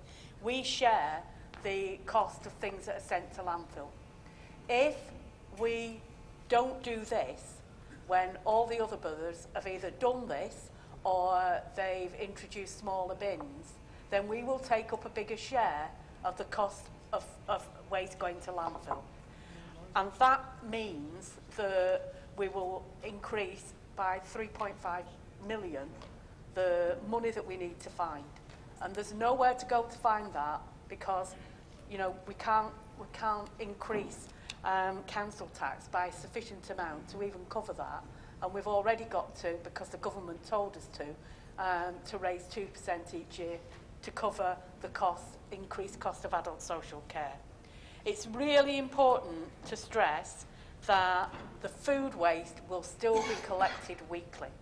It's important to stress that households with particular circumstances, for example, households with 2 children or more in nappies, will be able to request additional bins. Anybody who wants a bin that is increased in size for recycling can request a larger recycling bin. And it is not true to say that members have not been given information. Members have been given a written briefing that Councillor Brownridge arranged for that to be provided, and members have also been offered the opportunity of attending briefing sessions here in this council. Thank you. Thank you, Councillor Stretton.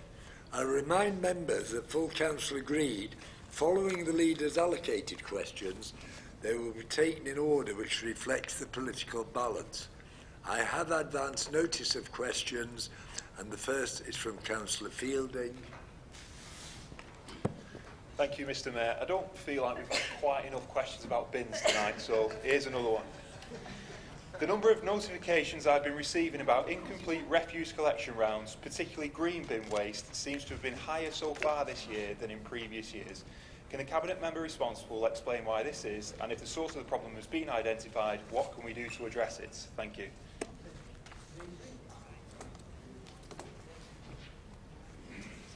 Who is going to answer that one? Councillor Brownlee. Thank you very much, Mr. Mayor. Thank you, Councillor Fielding. The answer to the specific question was a particular problem with the bin sensors on the lift mechanism that revealed itself, and that's now been sorted out. But green waste is a particular issue because the volume varies so greatly. 1 week 4 crews might be dealing with it, another week it could be 8 crews. So it is subject to significant change, and the challenges vary greatly over the year, and they're significantly up on this year. So this is positive because obviously that adds to recycling, so we're very pleased about that, but it does occasionally cause problems. So what we do is review on a daily basis where the vehicles need to go, and we limit the impact as best we can. I can't deny that occasionally things go wrong, but we try and put them right as fast as we can. But it is a moving feast, and it is quite complicated, and we are doing our best. So green waste, we're very happy to have lots of it, but it does take some time to shift. Thank you, Mr. Mayor. Thank you, Councillor Brownridge. Councillor Shuttleworth. Thank you, Mr. Mayor. There can be no doubt that the Metrolink system has proven to be the success story that many predicted, and the 6-minute service that now runs from Shoreham Crompton is an even greater bonus. However, and this question has been asked before, when can we expect double carriages to become the norm? As by the time that this service reaches Freehold, in Cheriton Central, the South Cheriton stop, Hollingwood and Failsworth, it is invariably standing room only. Councillor Hussain. Thank you, Mr. Mayor. Can I thank Councillor Shuttleworth for his question? Transport for Greater Manchester currently deploys as many doubles as possible, catering to the highest levels of demand they see on the network. When they launched the 6-minute service between Shaw and Crompton and the city centre, this increased the capacity from Oldham into the city. Enabling Metrolink to carry more passengers, the vehicles are intended to carry many more passengers than seated capacity, and in common with all other urban light rail services, standing for all or part of the journey during peak times or maximize the use of vehicle capacity is not unexpected. Transport for Greater Manchester monitors all services to ascertain the level of crowding on each vehicle and uses the available fleet in double formation where most necessary. Again, TFGM will continue to monitor services on the Oldham-Rochdale line for potential double operations in the future. Thank you. Thank you, Councillor Hussain. Councillor Brock, I think it's your first question. I know, I'm nervous. Anyway. Did I say that on the thing? I'm quite astounded by the level of loneliness that I've encountered since from individuals who've been contacting me regarding issues around the ward at Failsworth East. And then they often end the conversation with saying how lonely they are. One woman said that she had not spoken to anyone for 2 weeks. So I'm aware that there is a campaign to end loneliness and confirms that loneliness is worse for us than any lack of exercise or obesity. Can the relevant Cabinet member comment on the Council's policies which could help to tackle loneliness and more importantly what can be done at district level to help lonely people? Thank you. Councillor Moores. Thank you, Councillor Brock, on your first question, I think. Yeah. The Council recognises the impact that loneliness can have on people's mental and physical health. There is a body of international research which has shown that social isolation and loneliness can cause or make worse a broad range of physical and psychological conditions. The Council commissions a range of services which seek to reduce the level of social isolation and loneliness in Oldham. These include services provided by Age UK, such as lunch clubs and daycare centres. Age UK also have a service called Men in Sheds for men aged over 50. The Council also supported the Ambition for Ageing programme in Oldham, which is led by Age UK Oldham and Action Together, and aims to create more age-friendly places by connecting communities and people through the creation of relationships and the development of existing community assets. The emphasis of the work in Alexander, Failsworth and Failsworth West and Crompton is to make a small practical changes within these communities which will help lonely and isolated people participate in their communities. I hope you will all agree that the best response to reduce social isolation is to support the development of thriving communities where people are well connected and support each other, and where there is a wide range of social activities for people to be involved in. This is the main thrust of the Thriving Communities element of the Health and Social Care Locality Plan. I'll just give you a couple of four things that are going on in my ward at the moment. We have a pop-up cafe at the Crosley Centre on a Friday, which is open to anybody to go in, and is fairly well attended by people who are single people on the estate. And we've got 2 lunch clubs that operate, one on a Thursday at the Over 60s Club on Broadway, and one on a Friday at Mills Hill School. And only today we're having a tea dance in Chatham Town Hall. Thank you. Thank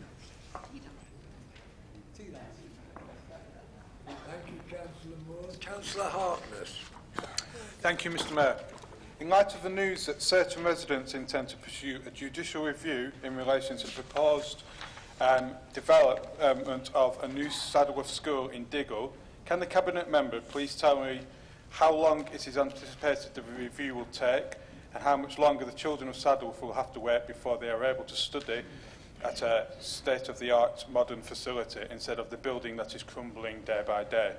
And finally, by the way, can the Cabinet member tell me how much the judicial review will cost the local authority and what impact this will have on educational provisions in the borough? Thank you, Mr Mayor. Councillor Chedderton. Thank you, Mr Mayor. Can I thank Councillor Harkness for his question as well? Firstly, the Council has submitted its defence in respect of the judicial review at Mount Saddlewood School. With respect of the timeline, the procedure now is that the judicial review has to be determined in 3 weeks' time, which will be the 18th of July, so it's 3 weeks from when the review is submitted. If they then have permission to move forward with the review, it has to be heard on or before the 1st of November this year. Also, just I suppose for your information, as part of the Council application to the High Court, we are also seeking costs of just over £7,000 to pay the Council's fees for drafting the Council's defence. The cost of paying for legal advice has come from the planning department of the Council, so it's not had an impact on the education department's budget. Thank you, Mr. Mayor. Thank you, Councillor Chedderton. Councillor Ali to ask a question. Thank you, Mr. Mayor. Poor oral health is affecting children in Oldham.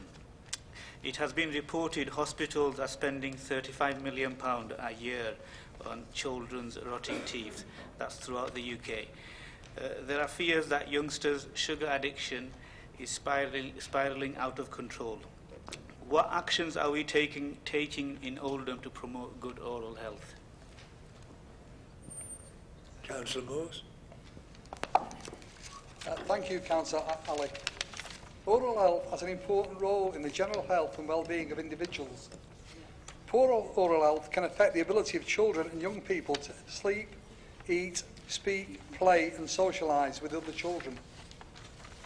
The oral health of children under the age of 5 has been identified as a priority by the Oldham Health and Wellbeing Board. The Health and Wellbeing Board sets a challenging target to reduce the prevalence of dental decay in children aged 5 years from 48% to 38% by 2017-18. An oral health action plan was implemented with eye-level actions weighted towards tackling the underlying cause of dental disease. This included increasing exposure to fluoride toothpaste, embedding oral health improvements into early years services, establishing a good oral health culture, increasing dentist attendance where preventative treatment can take place, reducing the frequency of consumption of food and drink with added sugar. It is worth noting that Public Health England commended the work done in Oldham as an example of good practice. But parents and carers must play their part in developing good habits at an early age. Breastfeeding and healthy eating both have a massive positive effect on oral health. Oral health must start early. Thank you. Thank you, Councillor Moores. We are beginning to run short of time, so Councillor Tour. Thank you, Mr. Mayor. In the light of recent rise in hate crimes, what steps have been taken to protect our residents from this kind of unacceptable behaviour? Can the leader give us reassurance that as a council we are fully prepared and working with the partners such as Racial Equality Partnership, Greater Manchester Police, Oldham Interfaith Forum, to ensure safety and welfare of our residents? Thank you. Councillor Stretton. Thank Councillor Tour for her question. And Oldham Council is working very closely with Greater Manchester Police and other community safety and cohesion partners, including the Race Equality Partnership and the Interfaith Forum. And we have well-established processes for monitoring hate crime, hate incidents and community tensions in the borough, which enable us to respond together in a timely manner should the need arise. In fact, recently a senior police officer came to a meeting deputising for Caroline Ball and said that she felt that here in Oldham we were better equipped than almost anywhere else to be able to get together the right people around the table for a goal meeting if the need arose. While it appears that there is a level of fear and anxiety within some sections of the community, and particularly some Eastern European people since the EU referendum, there has been no evidence of a significant upsurge in hate crime in Oldham, but we will remain vigilant because it is absolutely not acceptable that people should live in fear as a result of some of the rhetoric that has been used in the run-up to the Brexit. Councillor Hack, your question has been asked by Councillor Sykes. Thank you, Mr. Mayor. Do you want to be fair, repeat it? Your question has been asked by Councillor Yeah, Said. I was just going to say that. Do you want to repeat it? Yeah, I'll repeat it. Yeah. Oh, I'll leave it then, I'll leave it. Okay, fair enough. Right, we'll get one more question only. Councillor Murphy. Thank you, Mr Mayor. I'm sure that elected members would, where possible, love to preserve the remaining mills in our borough when they are of architectural merit as a reminder of our textile history. However, the reality of some of these mills are in such a dilapidated condition that they cannot be saved. In this condition, listed status can make it impossible to carry out demolition, and we've heard instances of that tonight, to make the site safe, to remove an eyesore and to create space for redevelopment. The Cabinet member will be aware that this was recently the case with the Hertford Mill in Wornath, and I hope it is in Wornath, and where demolition has been so protracted, that's it. Could the Cabinet member please tell me if there are any other mills in the borough in similar condition to Hertford Mill, which also cannot easily be demolished because of the listed status? And what is the council doing to ensure that they are demolished in the interest of public safety and in order to build much needed public housing as soon as possible? Thank you, Mr Mayor. Councillor Brownrigg. Thank you, Mr Mayor. The short answer, and I've got a very long answer, but the short answer is there are five listed mills that are at various degrees of risk. But those five include the Hertford Mill that we've also talked about, and also Bailey's Mill that was burnt down. So there's three and one sort of in a pending tray. The short answer is, or the medium-length answer is, that a lot of those mills are very iconic buildings. They're linked to our historical heritage, and we would be reluctant to see them all flattened. They are quite difficult to convert in many cases, but having said that, there's about 67% of extant mills are still in active use, either for residential or commercial purposes. So there's only a comparatively small number that are at risk and cause a problem. The best news, probably from your point of view, Councillor Murphy, is that as part of the Greater Manchester Strategic Framework, we will be looking at all mill buildings to decide what's best to do with them or their sites in terms of the overall development strategy for the town. I'm afraid we're out of time on questions. There are many more questions on the list. Would Cabinet members agree to answers being published? They must be ready. If you could be published to all members.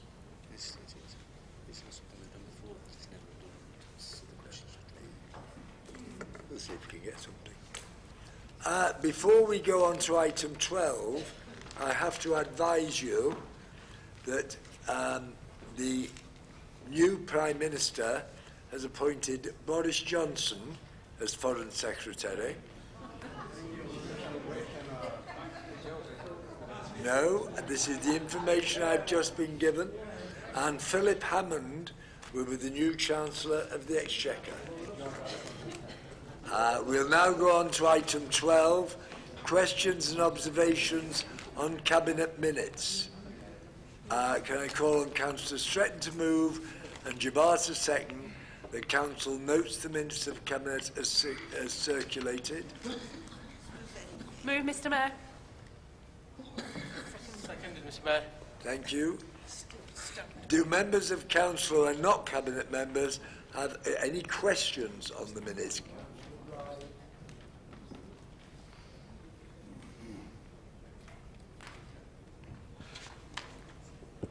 Thank you, Mr Mayor. It's on Cabinet 18th 4th 2016, item 6, outcome of brokerage services encompassing payroll tender. I don't disagree with this. I think it's a good thing. It's a way forward. But what I have had questions on is if somebody's got a broker and they've had those brokers for quite a few years and they've worked with them and they're happy with them, but they haven't met our criteria, are we going to force those people to use somebody that's on the list, or are we going to carry on working with their broker and actually encourage them to get up to speed and get on the list? And will there be some sort of blue area where we can actually give them a 12 months or something rather than just have a cut-off, because some people are getting quite distressed that they've worked with these people and they've handled their business for the last few years, and all of a sudden they're going to have somebody fresh, somebody they don't know, and they'd rather carry on and hope that their broker can make the list. So I just wonder if we could consider that. Thank you. Councillor Harrison. Thank you for the question. The reason for doing this was so that we would have a list of good providers who would give best outcomes for the people using the services. However, there are one or two things that have happened since that I'm not able to comment at this moment, but we'll get a fuller answer to you in the near future. Okay, thank you. Councillor Harkness. Thank you, Mr Mayor. It's page 15, item 10, creation of a digital enterprise hub in Oldham Town Centre, which I welcome. I just want to draw attention to the Cabinet members' attention the comments which were recently made at a local government association conference, in which it was reported that up to 6 additional jobs could be generated on top of every digital job created. Can I ask the Cabinet member whether it is the administration's intention to develop a specific e-commerce economic strategy in order to maximise the development of digital businesses and the resultant high-skilled jobs in the borough? Thank you, Mr Mayor.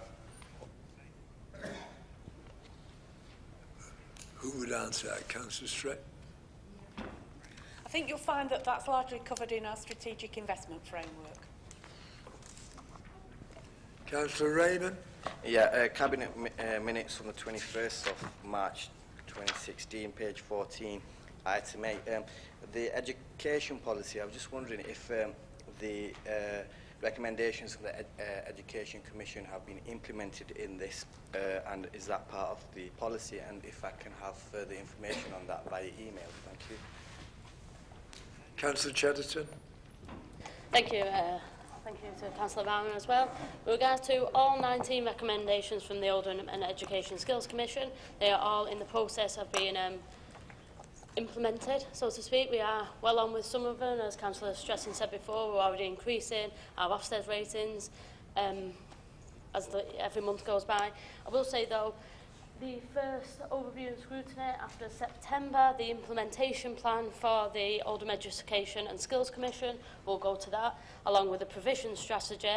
I will be there to present, as will Adrian Calvert, who will head up the new Oldham Education Partnership that will implement these recommendations. And can I also say, just as a point on the recommendations from the Commission and education as a whole in Oldham, when the Commission was set up 2 years ago, it wasn't to change education overnight. That cannot be done.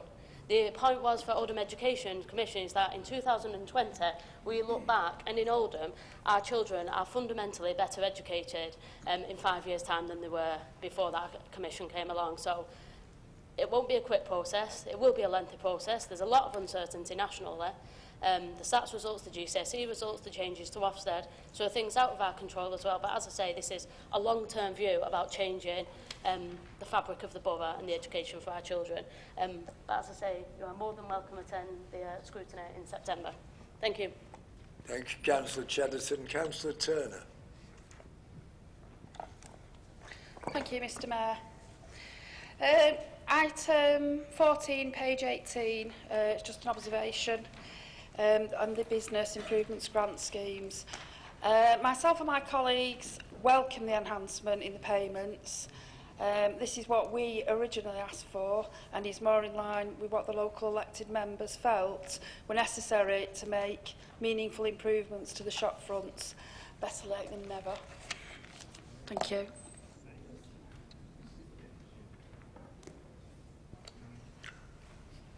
Those are all the questions. Do any members have any observations on the minutes?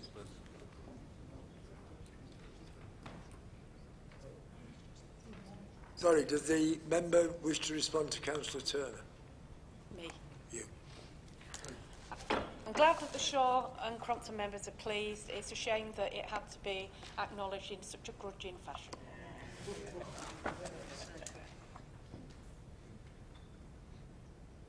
Councillor Williams, Cheers, Mr Mayor. Thank you.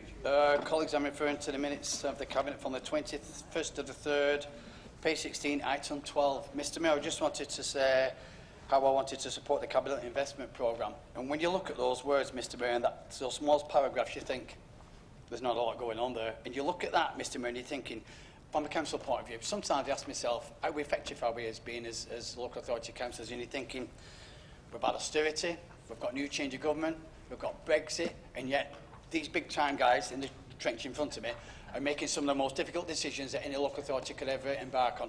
Last night at Overview Scrutiny, we had presentations from the officers about the demographics in Oldham, about how people are moving out of Oldham rather than staying in. And you're thinking, oh my God, how the hell are we going to manage all that? But I'll tell you what, Mr Mayor, I've got to give to these guys in front, because there's so many local authorities that are trying so hard to pull this off and have never pulled it off. So to you guys in the front, let me just say this, Mr Mayor, to them. Hold your nerve, keep going. You've had the bottle and the ability to try and take this forward. Just keep going, and hopefully, fingers crossed, everything will come to fruition. Thank you, Mr Mayor. Thank you, Councillor Williams. I hope they like being referred to as the big guys at the front.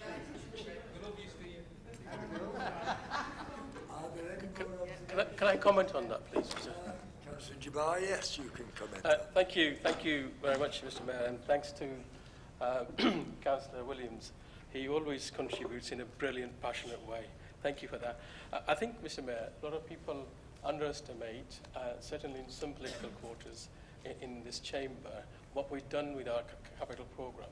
You'll recall that despite the cuts in our funding, we've been able to have a very healthy capital programme, and we've not borrowed a single penny to fund that capital programme. We have delivered all our capital programmes on time, on budget, and we've not borrowed any money. That takes some doing, and I'm not standing here to take credit. I just want people to acknowledge that, because in some quarters people have criticised for us for the capital programme. But I think more than that, Mr Mayor, given the situation nationally and the possibility of a recession, I would urge the new Prime Minister to change the economic policy and actually invest in the national infrastructure of this country, because that will definitely help the economy to grow. And we've got a number of projects in Oldham which are ready to go. And with your permission, if I can list them out: housing and employment project in Foxdenton, employment and housing project in Hollinwood, and the continued education program to rebuild Royton and Crompton, Claxfield and others. But also, Mr Mayor, invest in transport schemes to invest in the backlog of road repairs and the orbital tram line for Greater Manchester. We also need a digital strategy and infrastructure, because in this day of global economy, we need to have access to high-speed internet connection for our businesses and for our residents. And I think genuinely we can contribute, Oldham can contribute to grow the national economy if we are given the resources. And it will also help to bring in additional resources for the government in form of new taxation. If the Prime Minister is genuinely committed to her words of creating a one-nation government that works for all, not just for privileged few, I say to her, please give us the resources to implement those projects and develop this project. Thank you, Mr Mayor. Thank you. Councillor Jabbar. Councillor Bates, you wish to make an observation. Thank you, Mr Mayor. I'd just like to take the point and support Councillor Shuttleworth. Which minute are you referring to? Well, I'm on about the question about the Metrolink by Councillor Councillor Shuttleworth. So am I allowed as observations? Is this a minute from All the... right. Thank you, Mr Mayor.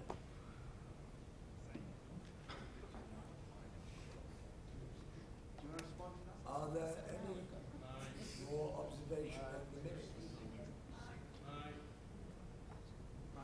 Any more observations on the minutes? No? Move on to item 13, administration business. We have 30 minutes for this. It's motion 1, moved by Councillor Shuttleworth and seconded by Councillor Adrian Alexander. Councillor Shuttleworth to move. Thank you, Mr. Mayor. This is a motion that's actually been requested by residents in Chadderton South. So it gives me great pleasure to be able to speak on behalf of those residents who obviously share the concern of many people in this chamber and throughout the country. I was wondering how to start it, the comments as to what's taken place. And the wind's been taken out of my sails a little bit to think that Boris Johnson is now the Foreign Secretary. And as a former chief Brexiteer, and I suppose, and it's a personal wish, and hope Councillor Hudson don't get too offended when I say I look forward to seeing Boris leaving Dover on a zipwire to Calais and getting stuck halfway across. But, Mr. Mayor, I do wish Councillor Hudson would refrain from heckling. I do wish he'd refrain from heckling. Well, I did, Mr. Mayor, but of course I remember Councillor Hudson, when he was sat in your seat, who would chastise members for doing exactly what he's been doing over the last couple of years. Now, I heard what Councillor Bates said before, and is it any wonder we're now seeing the behaviour of people on the streets when we have an elected member shout out, "I want my country back." It is a comment that I think puts fear into many people. And is it any surprise we're seeing the situations behind the streets when the former leader, twice removed, of UKIP, actually stands in front of a billboard that shows a line of people escaping persecution, escaping war, escaping untold misery, and he uses that to promote a means of voting out from the European Union. It was a disgusting piece of, well, I'll refrain from saying it. So let's see what it's actually done to people of this country. And there's a quote here from, I think it was the BBC, where it said, "A British Muslim woman has told Radio 5 Live about how she was racially abused. Apparently she was returning to her office in London when a man came up to her and told her, 'Get out of my country,' echoing very much the sentiments of 'I want my country back.'" She was actually born in this particular country. I'm sure many members have seen the video on Facebook that went viral of a former American soldier who was abused on the Metrolink in Manchester Centre. Not for anything he'd done, other than to have a different accent to other people and for chastising those youths who felt it appropriate to use foul and abusive language on public transport. Pleasing, of course, that they've been traced and that the police will take appropriate action. I've seen a posting on Facebook of a woman who was quite distraught, not at the fact that the vote didn't go her way, but at the fact that she's seen people out on the street giving the Nazi salute to people who may have a different colour skin, may have a different accent, and come from abroad. Situations that are quite appalling. But it's also heartening to be able to see a photo of a young lady outside Euston Station who put a poster up that was basically saying, sorry. Sorry to people for the abuse that you're receiving. Do you wish to move an extension for? And no. I'll be very quick, Mr. Mayor. Yes, if you could. Yeah, and the racist comments, and all that somebody could post is, she doesn't know how to spell racist. In terms of the amendment, Mr. Chair, Mr. Mayor, could I ask members to oppose it? As I say, this is a motion by residents. It's a 3-paragraph motion The party opposite have added 4 paragraphs, actually doubling it. If they felt that strongly about it, they should have submitted it themselves. Thank you, Mr Mayor. Councillor Adrian Alexander to second.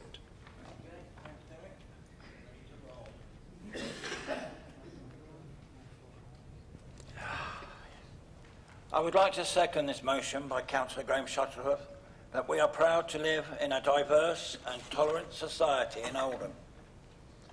It is my belief that this increase in racism and bullying started well before the referendum day vote and coincided with the forming of a new political party called UKIP, which legitimised the half-wits who promote racism, bullying and anti-immigrant values. I thought the Labour Party had the franchise on the sad, the mad and the bad, but I was wrong.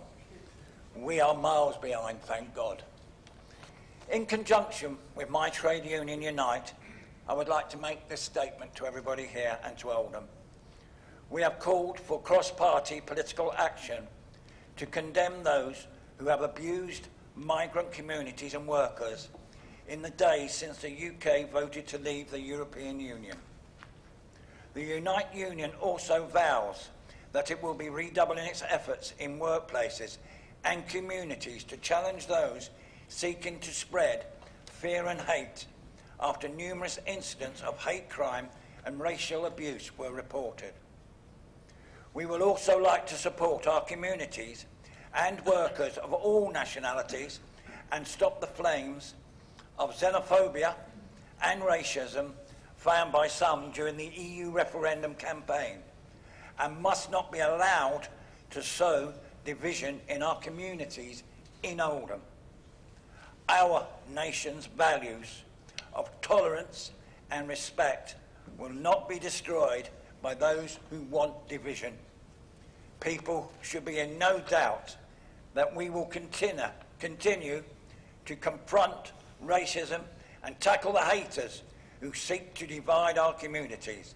I therefore support this motion.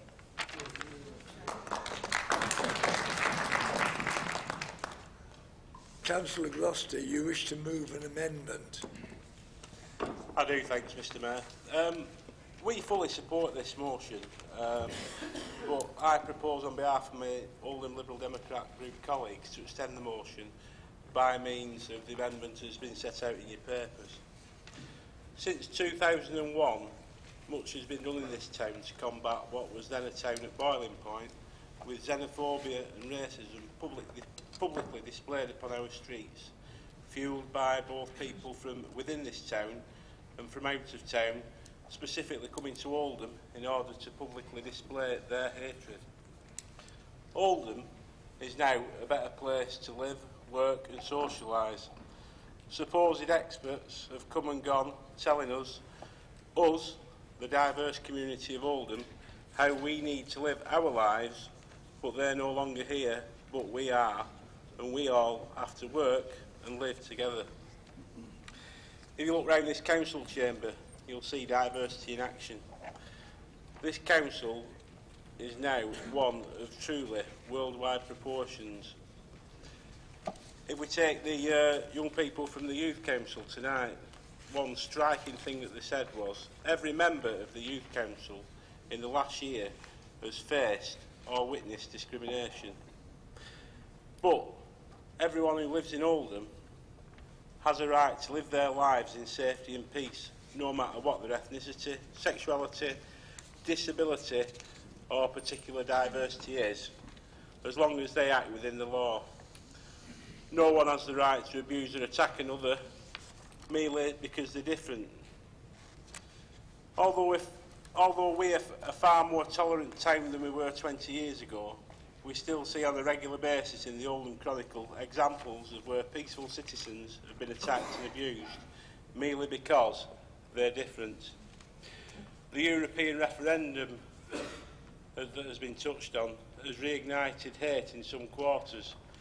Without doubt, immigration was a key issue in the exit vote, and although to vote out in no way makes anyone a racist, there's been a backlash in some quarters against Europeans living in this country for no reason other than they're not British. In Oldham, we probably have more than our fair share of refugees and asylum seekers if you measure the dispersal against that of other areas. However, in one respect, Oldham, being a more diverse and tolerant place than others, can absorb those groups better. There still remains, however, a core of racists and xenophobes who will never accept immigration of any kind, and this must be robustly challenged. If we're in Europe or if we're out of Europe, it doesn't matter to a human being who is fleeing their own country to avoid rape, torture and even death at the hands of some faction who disagrees with their culture or diversity. We, as a tolerant, caring society, should welcome them and help them. Otherwise, we risk becoming as morally poor as their persecutors. I would therefore ask colleagues that you support this amendment. Councillor Harkness to second. Thank you, Mr Mayor. Seek to second this enhancing amendment. It is saddening to see that the politics of fear have been building and have been exacerbated throughout the European Union referendum, but have not caused it. Insecurities have led to the politics of fear, of us against them, and politics of identity and nationalism. Grievance and fear seek to pull our communities apart. The current government's targeting our civil liberties, disparaging those who are in need, and endorsing tribalism. It's not a new thing. A phrase by Michael Howard at the turn of the century, when he said, "Are you thinking what we are thinking?" shows that this is not a new problem. We need to engage with people and find out the reasons and act on the concerns together. I know from casework how the disability assessment can vilify someone with genuine short or long-term difficulties, or the job centre ignoring someone with mental health difficulties. Now, this isn't hate, but it does create a climate to endorse discrimination and is counterproductive. So we need to work harder to lobby all agencies to work with them to build a more tolerant for everybody and for everyone's background. Now, I work in an ASD resource provision in a mainstream school. We also have a hearing impaired provision too. In my school, we've got 69 different languages and people with lots of various different disabilities. Now, I saw people, prospective students around. There's obviously some anxiety to begin with for some of them. We get them to interact and do some visit on a few occasions, and they soon learn that my claims, when I say that there's virtually no bullying in our school, they realise that that's actually correct, because they genuinely don't see colour or disability as a difference. They also voted 84% to remain in the EU. People have concerns about integration, and they do need to be discussed and not hidden from. We can do better to tackle better on integration and work to tackle extremism. Needs to be done collectively to tackle racism and intolerance in all its forms. The borough's come a long way, as my colleague has said, since the race riots of 2001. We need to listen to concerns. Tolerating hate crime of any sort or tolerating abuse because someone is different is not acceptable. We are, as the leader said earlier tonight, that we are ahead of other areas. This council, in December 2014, resolved to condemn disability hate crimes and to support the work of the Disability Hate Crime Network and ManCap Stand By Me campaigns. And in April 2015, Council resolved to support the We Stand Together campaign and to become the first UK local authority to sign the Pledge of Peace. We also have an ambassador for peace in Mr Mayor.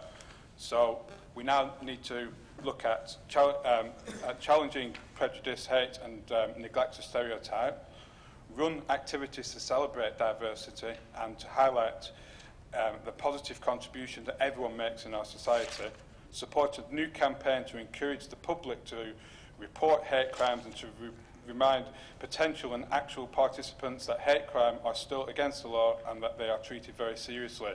And we need to be creating an atmosphere of welcoming and inclusion of asylum seekers and refugees. I seek for people to support this motion and the amendment. Thank you, Mr Mayor.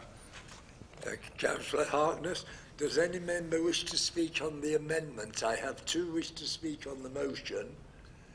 Anybody wish to speak on the amendment? Councillor Murphy.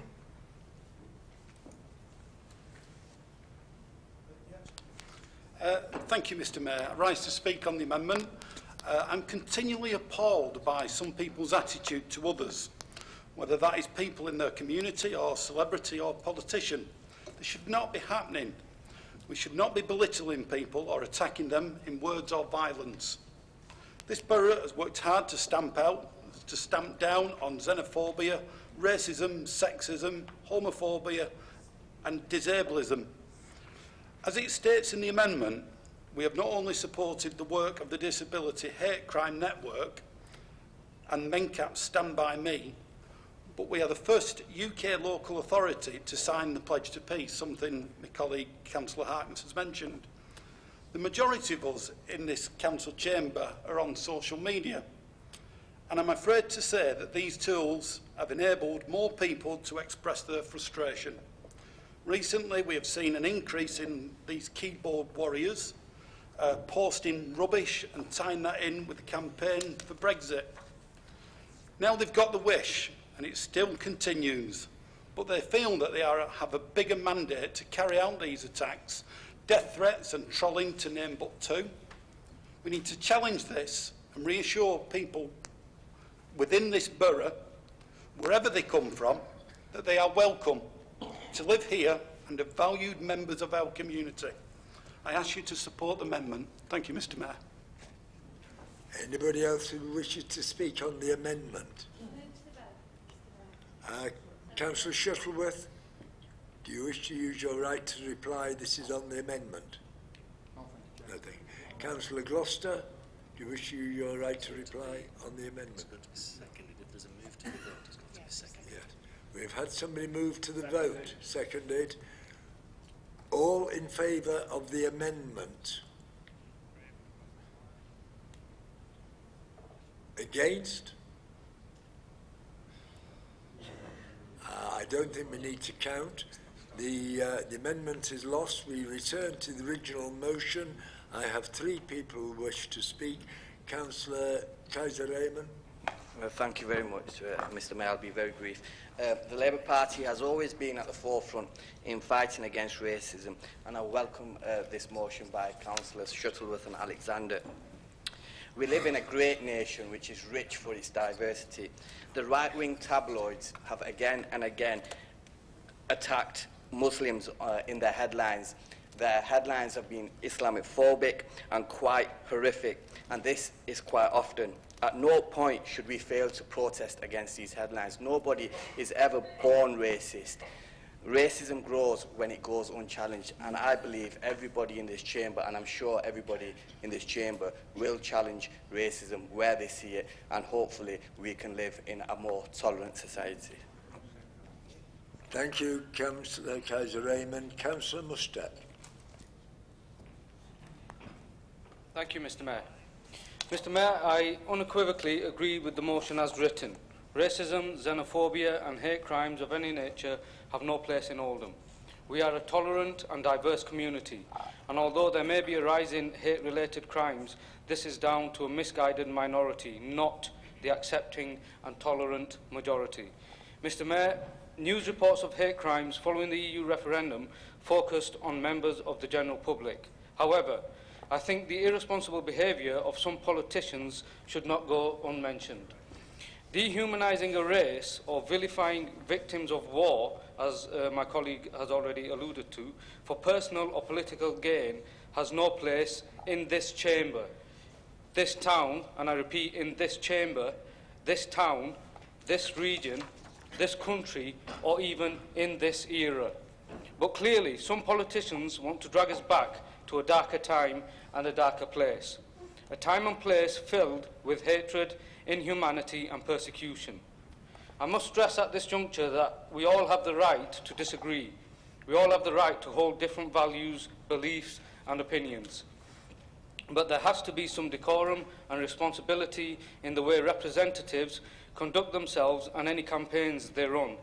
Inciting hatred and blatantly lying isn't and cannot be acceptable. Again, Mr Mayor, I must stress that these politicians and members of the public are in the minority, which brings me to the address made to the public by Kim Ledbetter, sister of the late Joe Cox MP. Kim referred to the silent majority. Now is the time for the silent majority to raise their voice, to say it's not okay, to tell people they are welcome in Oldham, to share positive Facebook posts, to retweet the good tweets. It's time for the silent majority to drown out the noisy, hate-filled, misguided minority. The silent majority raised their voices and emotions upon the death of the late Joe Cox. We were all devastated, not only by the loss, but by the nature and motives behind the crime. A contorted perception of nationalism or patriotism drenched in hatred and ultimately used as a motive for a horrendous crime. But what was this vicious attack really on? It was an attack on humanity, an attack on love for human life, an attack on charity work, an attack on motherhood, an attack on socialism, and an attack on our way of life. Because these are all the things that Joe Cox embodied. So what started off as anger at immigration transpires into an attack on everything we stand for and everything we are. This is the danger of hatred, of racism, of xenophobia. It starts off by hating them, whoever they are, but ends up as an attack on our way of life. This isn't patriotism. These people don't care about my Britain. They don't care about your Britain. They care about themselves and their twisted personal agendas and about stirring up tension within our communities. But as ever, Mr Mayor, we will unite and we'll start by supporting this motion to firmly lay out our stance against racism, xenophobia and hate of any kind. I support the motion and I'm confident that most of the Chamber will follow suit. Thank you very much. Thank you, Councillor Musgrave. Councillor Atiku Rahman. Thank you, Mr Mayor. I rise to support this motion. I think it's a well-timed motion. We quite often debate motions here which sometimes have run out of time, but I think this motion is quite relevant, it's quite timely, and it affects each one of us in this chamber. The reason I've decided to stand up and support this is because of my daughter. 8-year-old, goes to the local primary school, born in this country. After the Euro results, comes home one day asking me, Daddy, is it true that we will have to leave this country now because the vote has gone against us? Now, this is a child, like I said, who was born in this country. You couldn't recognise from her accent which ethnic origin she was from. And if she wasn't standing next to me, the colour of her skin, you won't be able to judge her ethnicity either. She is born and bred Oldham. And this is the extent that the campaign to exit from Europe has used racism, xenophobia, and other tools to win an argument by lying and scaremongering. We in Oldham have a very proud history of welcoming people and the tolerance that we have exhibited in terms of looking after all our communities. Last year, Mr Mayor, as the Mayor of Oldham, and I'm sure you will experience that this year, I had the opportunity of visiting churches of all denominations, mosques and temples, and this simple message from each and every one of those institutions was to welcome the refugees and asylum seekers into our community, was to look after them, was to raise money for food and clothing. And there are examples of charity that people have displayed. And that's the Oldham that I know, and that's the Oldham what the majority of people who sit here represent.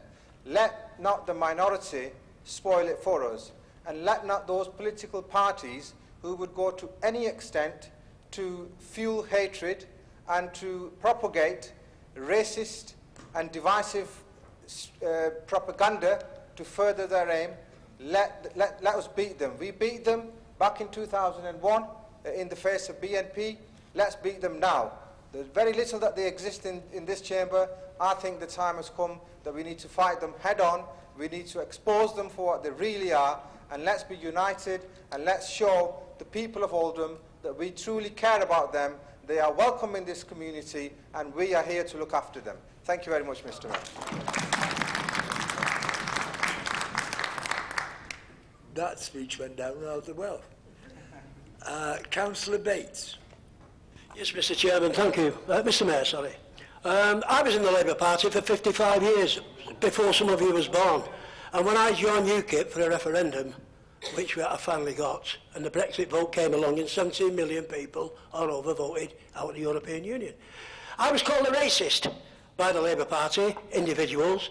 I have not got a racist bone, Mr. Mayor, in my body. When I went down the coal mine in 1953, I worked with Poles, Ukrainians, Lithuanians, before this European Union. They were displaced people who came to work here. We welcomed them into our union, the National Union of Mine Workers. They were paid the same as us. There was no zero-hour contracts then. There was no agency workers then. We thought we had a job for life with all these displaced people. So Thatcher came along on the scene and closed all the pits down. By the way, Germany, a member of the EU, are now building coal-fired power stations, not nuclear. Then into the health service, the ambulance service, operating theatres, same again, unionised, like a lot of you people have declared you are. No zero-hour contracts, no agency staff. Work with the people I work with the people from all over the world, caring, nursing staff, and even surgeons from other countries. And finally, the buses. We also had the same unionised working together there, with other garages. People from India, Pakistan, Bangladesh, Kashmir, just to name a few, and supported one another. And that was the Oldham bus garage here. The people out there voted for hours from all over the world. Now we have to work together to bring prosperity to our residents, who are the electorate. Thank you, Mr. Mayor.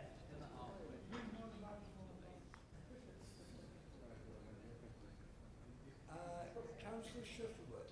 Councillor Shuttleworth, do you wish to have your right to reply? Yes, please, Mr. Chair. Mr. Mayor. Mayor, thank you. I must get a new set of teeth on the NHS.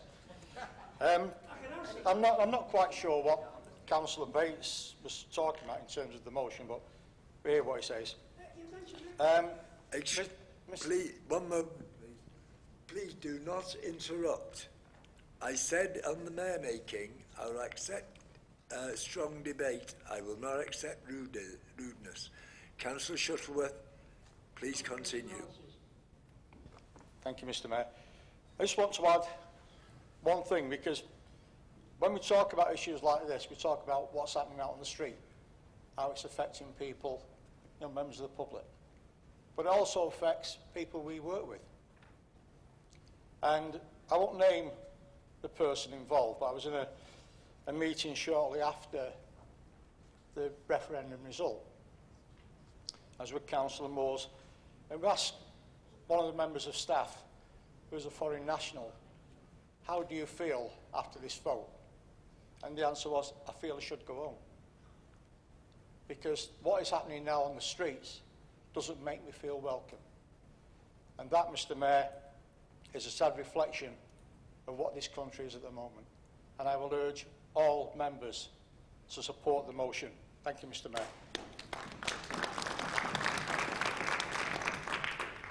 We are now dealing with the original motion unamended. We're now dealing with the original motion unamended. Does Council agree the motion? Please show. Are there any against the motion? Are there any amendments? That is unanimous.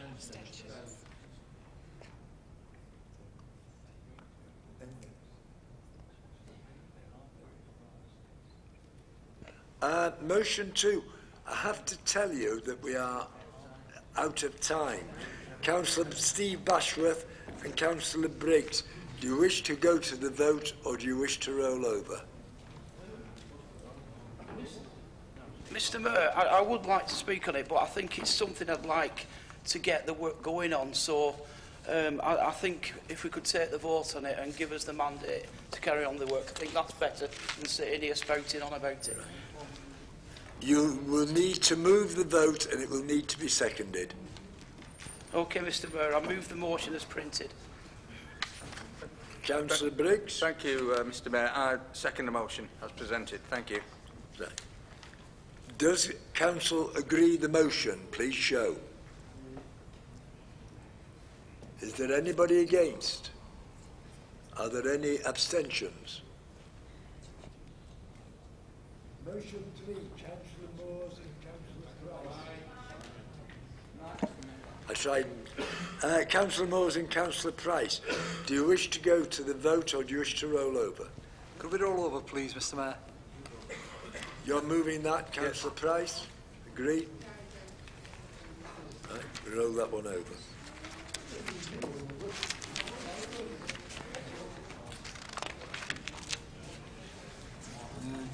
Item 14, opposition business. Motion 1. I call on Councillor Murphy to move and Councillor Blythe to second the motion. Thank you, Mr Mayor.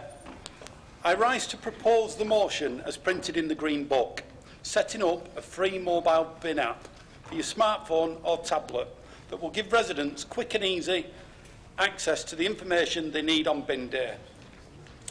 The app will be linked to their address and shows what bin needs to be placed on the curbside and can even provide bin night reminders on their mobile phone. The app can support one-off custom events like hazardous waste drop-off days and can broadcast messages to everybody that has downloaded the app. This broadcast feature will be really useful to advise residents of service disruptions and emergency events. The app has a waste materials module where council can list the appropriate bin for a particular waste item and provide recycling instructions. Residents will be able to type in their address and see details of bin collection days will appear on a personalised calendar, and they can even print it off if they wish to. In this digital day and age, when most people have smartphones and tablets, we as a council need to be taking advantage of all options available. Just think, at one click of the button, the council is connecting with a whole host of people.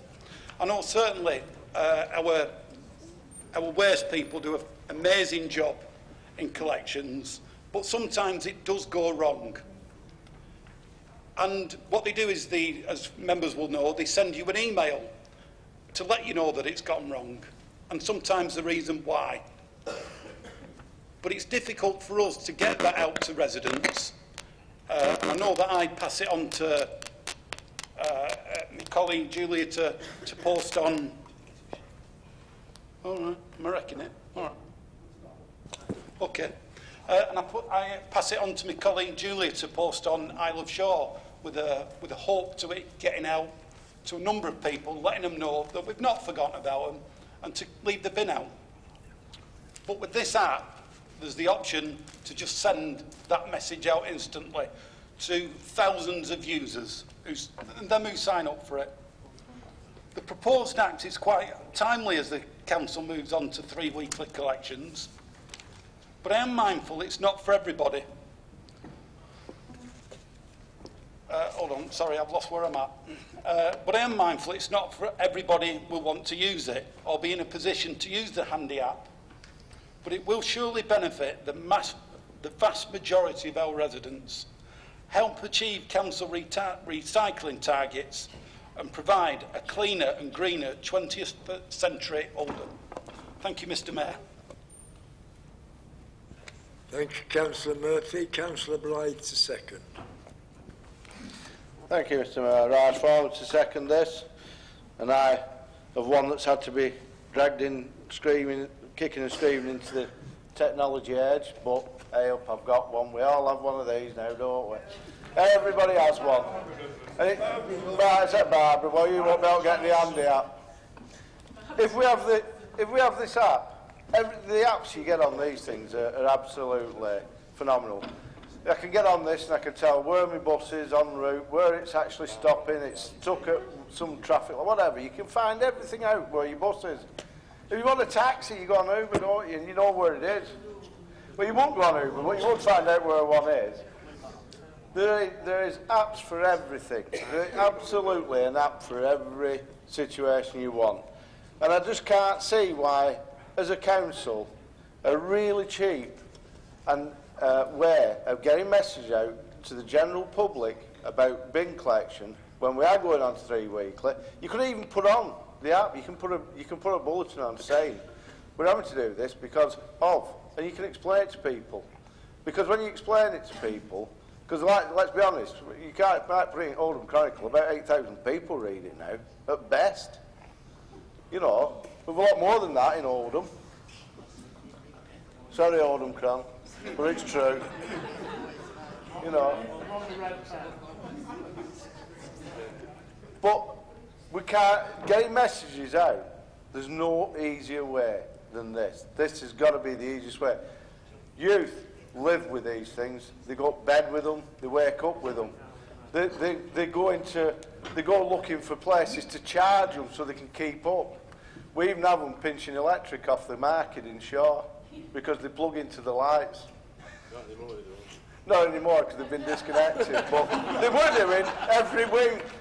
They plug in, they get an adapter, they plug it into the light and they charge the phone. They sit there with it. They go to the library, they sit outside, well, we've stopped it now, but they've sat outside libraries getting free internet use. Free Wi-Fi outside the libraries after the show, causing a bit of youth nuisance. But we need to come into the 21st century. No, we need to do this. We need to have this app. Because I tell you what, the number of people that put the wrong bin out on the wrong day, or put it out 3 days too early, or 2 days late, or a day late, and it's sat there for 6 days then, till they come round the next time, and it's the wrong bin anyway. And when we go to 3 weekly, if they put it out, it's going to be there for 6 weeks, if they miss it by a day. So I really think we need, and I tell you, I've had to be dragged into this, but I fully support it now. I have apps on here for everything. Gas engineer, I can tell you when I do all my tests on this now, I have everything for doing my gas tests are on this, that they are. And they're free. Have you got the waterproof app? I've had to have a waterproof case for it. But I just urge that we need to go into try and say, we need to look at a lot of apps, but let's start with this one.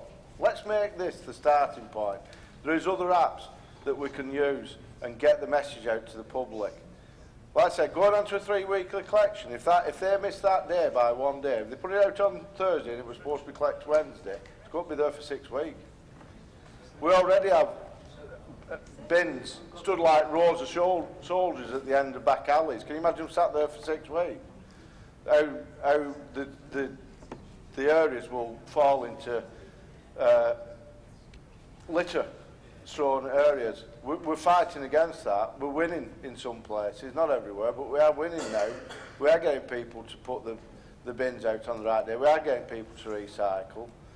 We need more recycling. We need to cut down what goes to landfill. We need to do that just because, not to be just to cut money, we actually need it to be a good society, don't we? We want to stop just finding an hole to put our rubbish in, because it's there forever. So I just urge you, you need to support this. We need to have this app, I'm telling you. It's one we really need. If we start with this, we can grow our apps. I have 2 people wishing to speak. Are there any more before? Councillor Brownridge, you're the first. Thank you very much, Mr Mayor. Well, I'll be delighted to tell you, Councillor Blythe, there already is an app that has been produced by the Greater Manchester Waste Authority. It's been rolled out across several of the other authorities in that. We will be having it here. We're just updating our IT at the moment. So as soon as the links with the software are sorted out, we will have that app here. So there we go. Thank you, Councillor Brownridge. There you are. Councillor Harkness.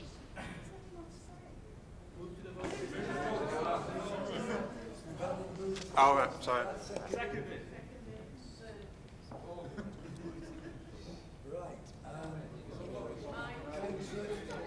Councillor Murphy, do you wish to use your right of reply? I do, Mr Mayor, yeah. I'd like to thank Councillor Brownridge that there is an app en route and you'll be able to use it on your iPad. So you can't get away with it, Barbara, you can't get away with it. I'd also like to reiterate to our waste collection team, because they're probably not feeling the love at the moment, Rosie and Craig do a fantastic job, and thank you very much. I know you work really hard. These apps are like garlic bread. They are the future. Thank you, Mr Mayor. I didn't quite follow the last bit, but nevertheless. Does the council agree the motion? Anybody against? One against.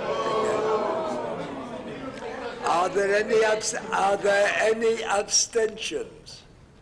No. All but Councillor Hudson.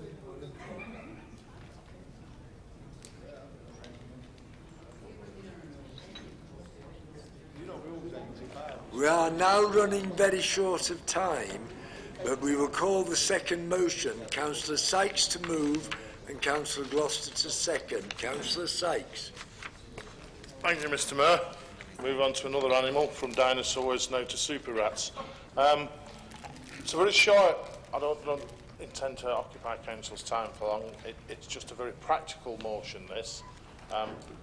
There is a lot, well, we could have a debate about never being more than 6 or 8 foot away from things. I know some people, they freak them out, but you know, they are you have to be quite envious of them. They are one of the world's survivors, aren't they?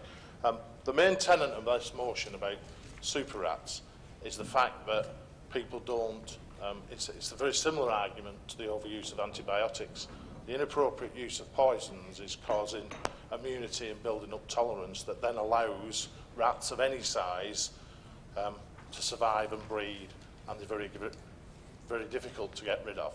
So what the motion seeks to do is encourage people to use professionally qualified people with the appropriate access to the medicines, to the poisons that are required, and it also asks us to lobby for some changes in legislation.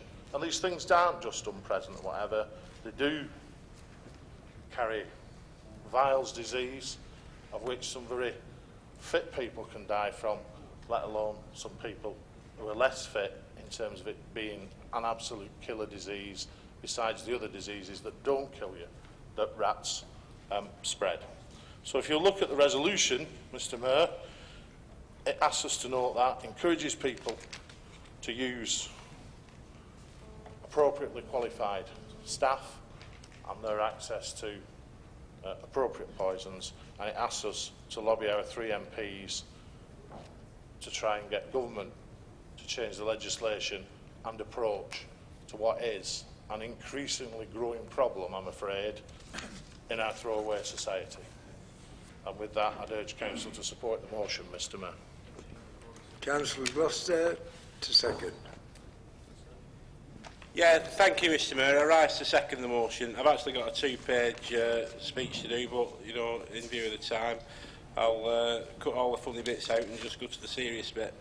The serious bit is that it used to be free if you had a rat in your house, and I know that because I had a rat in my house. And the rat catcher come and caught it, and it cost me nothing.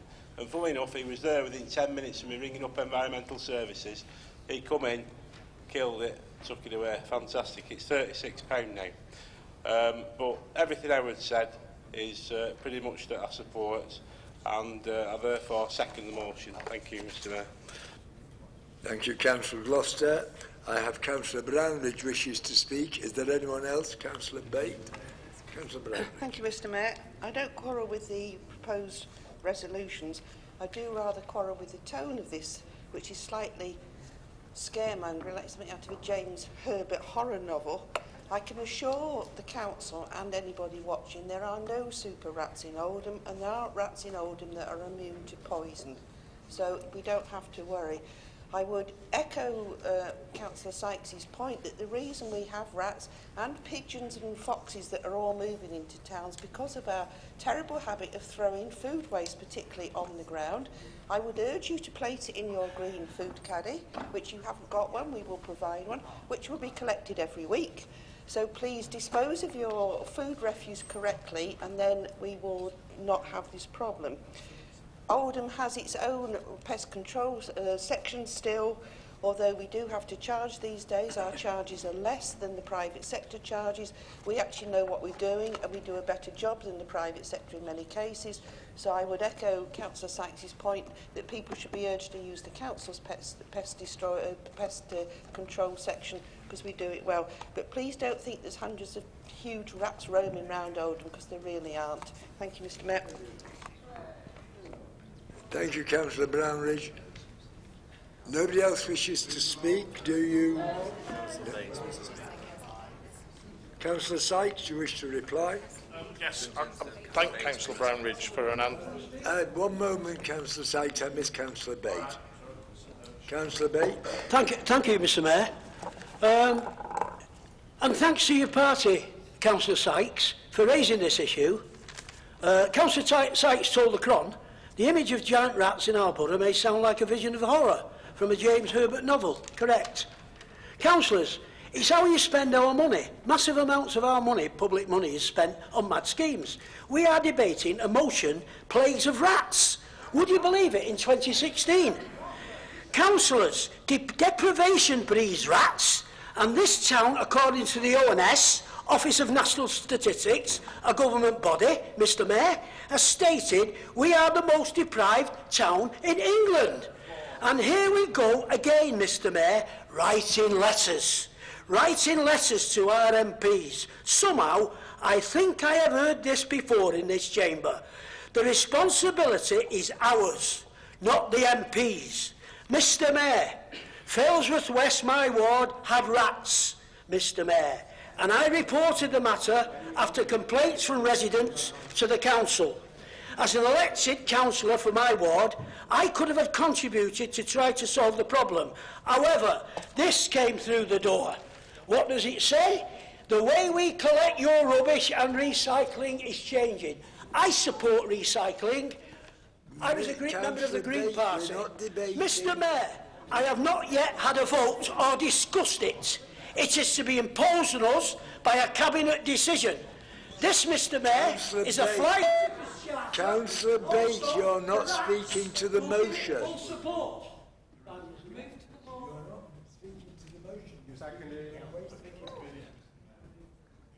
Mr Mayor, we are going from 2-week to 3-week bin collections. I'm speaking to the motion. I'm speaking about deprivation. I have to... Mr Mayor, I wish to carry on. We are going from a 2-week to a 3-week bin collection. This is part of my contribution. It says it in here. It's gone through all the letter boxes. Community radio will be listening, and it's on live TV. Councillor Bate, this is not on the motion. So I have nobody else who has signalled to speak. It has been asked to move to the vote. That is seconded. Councillor Sykes, do you wish your right of reply? Yes. Just like my other comment, Mr Mayor, be very brief. And I think the other bit I admitted to say in my opening remarks is there are things that you can do effectively to rat-proof your home, and I think sometimes some people need a bit of a help and advice with that. And obviously, I'm far be it from me to say, but with the amount of regeneration going on and construction work, that tends to be when sometimes people experience these problems. I'm reassured there are no super rats in Oldham, and I really hope you're right, but I'm not quite so sure how you'd know. But what there very clearly are is rats that are increasingly resistant to poisons of all type we're using, and we need to be very careful to make sure we keep them under control. I'm pleased, and I'm assuming from the Cabinet members' response, we're all going to vote for this motion. Thank you, Mr Mayor. Thank you, Councillor Sykes. Does the Council agree the motion? Agree. Anybody against? Any abstentions?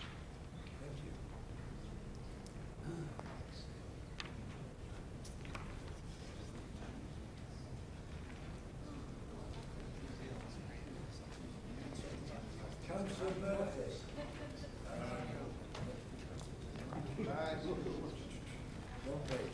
Councillor McCann, we have only 5 minutes.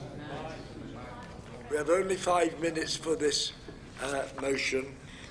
Would you prefer to vote on it or roll it over?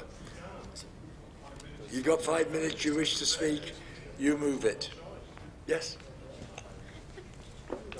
Thank you, Mr. Mayor. When I looked at this, one of the first thoughts I had was, what is pollution? And in a way, it's very easy when you're on a beach and there's sewage, or like Councillor Brownridge and most of us, you have dumping on the side of the street, fly tipping. That's pollution. It's fairly obvious, we can all agree. We have to do something, we have to prosecute those who do it.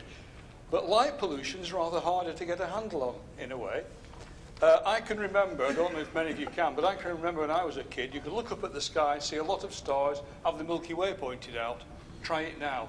You can't see it. Yeah? Nowadays, you can stand on the hills in Saddleworth where I am, or indeed a high building, yeah? And you look over and all you get is a glow where Manchester is. You can't actually see very much, it's just a glow at night. And I think to myself, it's more than just pollution, it's actually unnecessary, so much of it. Because I know this council's got this lighting system coming in, which will enable more control, more efficiency. But a lot of places don't have it. A lot of private householders don't have it. And actually, some of the, on planning, Councillor Bashforth, I fully agree that sometimes we go to planning, there's an industrial plan there, and you think, good God, what are they lighting up? Is it Cape Canaveral? You have a football ground, and the lighting is tremendous. They need it when they're playing football, but they don't need it when the game's finished. They need the background lighting. So to cut it very, very briefly, I would ask you that this be referred to overview and scrutiny to have a look at, so that we can actually start to reduce light pollution and start to get a handle on using modern technology to quite simply reduce and control the sheer volume of it. We're not asking for very much in a way, but what I would ask is that we have a good look at it, because I do think this is an area where, one, we can save money, two, we can help people's health, because it's darned hard to get to sleep. You have a very bright light outside your bedroom, and we can also help nature, because actually it's very confusing for robins singing at 3 a.m. in the morning as the lights come on. So thank you, Mr. Mayor. Thank you, Councillor McCann. Councillor Murphy to second. Thank you, Mr. Mayor. I'll be very quick. I rise to second the amendment as printed in the Green Book. Oh, sorry, the motion. Got this stuff mixed up there. We're all trying to save money, and this is something we as Liberal Democrats have attempted to do with our budget amendments over the last couple of years, which is to dim the street lamps in appropriate places. As my colleague Councillor McCann is fond of saying, sheep don't read. And these are areas where lights could be dimmed. And they don't even claim as well if they trip up, something else that has been mentioned before. As someone who does have a telescope, and it's increasingly difficult to see anything at night due to the night blight, the campaign to protect rural England refers to light pollution from artificial light shining as, I quote, neither needed nor wanted in its report, Night Blight. I believe through technology we can today aim to reduce excessive light by controlling the times of lighting, the brightness and direction. The Council is using modern systems for most of its road lighting, but as they are installed, there are even more flexible options available so that they can respond to the use and demand. This motion seeks to save money whilst lighting more efficient and responsive to needs, and during this will improve the environment for both us and nocturnal wildlife. Thank you, Mr. Mayor. Does any member wish to speak? Councillor McCann, do you wish to use your right of reply? No, thank you, Mr. Mayor. We will move to the vote. All those in favour of the motion? Anybody against? Any abstentions? 2 abstentions. Thank you very much. We are now on the minute of the guillotine. we will have to go through the next lot. 15A minutes of partnerships. They all need to be moved. Unity, Councillor Dean. Move, Mr. Mayor. Myocare, Councillor Chohan. Move, Mr. Mayor. Health and Wellbeing, Councillor Moores. Oldham Leadership Board, Councillor Stretton. Move, Mr. Mayor. Do any members of council have any questions on this? There is no time. Thank you. No observations. Right. Minutes of the Joint Authority. Greater Manchester Waste, Councillor Adrian Alexander.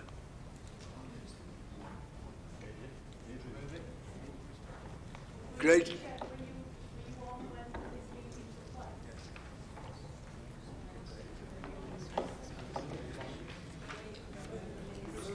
Moved it. Police and Crime Panel, Councillor Stretton. Move, Mr. Mayor. Joint GMCA AGMA, Councillor Stretton. Move, Mr. Mayor. National Park Authority, Councillor McLaren. Move, Mr. Mayor. Greater Manchester Combined, Councillor Stretton. Move, Mr. Mayor. Transport for Greater Manchester, Councillor Briggs. Move, Mr. Mayor. Greater Manchester Fire and Rescue, Councillor Williams. Move, Mr. Mayor. We have no time for questions or observations. Item 16, living wage proposals. Councillor Stretton to move, Councillor Jabbar to second. Move, Mr. Mayor. Seconded, Mr. Mayor. Do the council agree with the recommendations? Agreed. District plans and spending guidance. Councillor Stretton and Councillor Brownridge. Councillor Stretton. Move, Mr. Mayor. Second, Mr. Mayor. Do you agree with the recommendations? Urgent actions from council. Councillor Stretton to move and Councillor Sykes to second. Move, Mr. Mayor. Does council agree with the recommendations? That concludes the business of this meeting. All rise.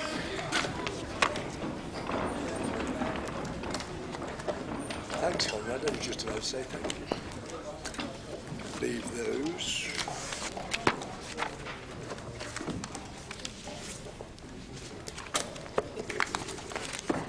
Right. Okay.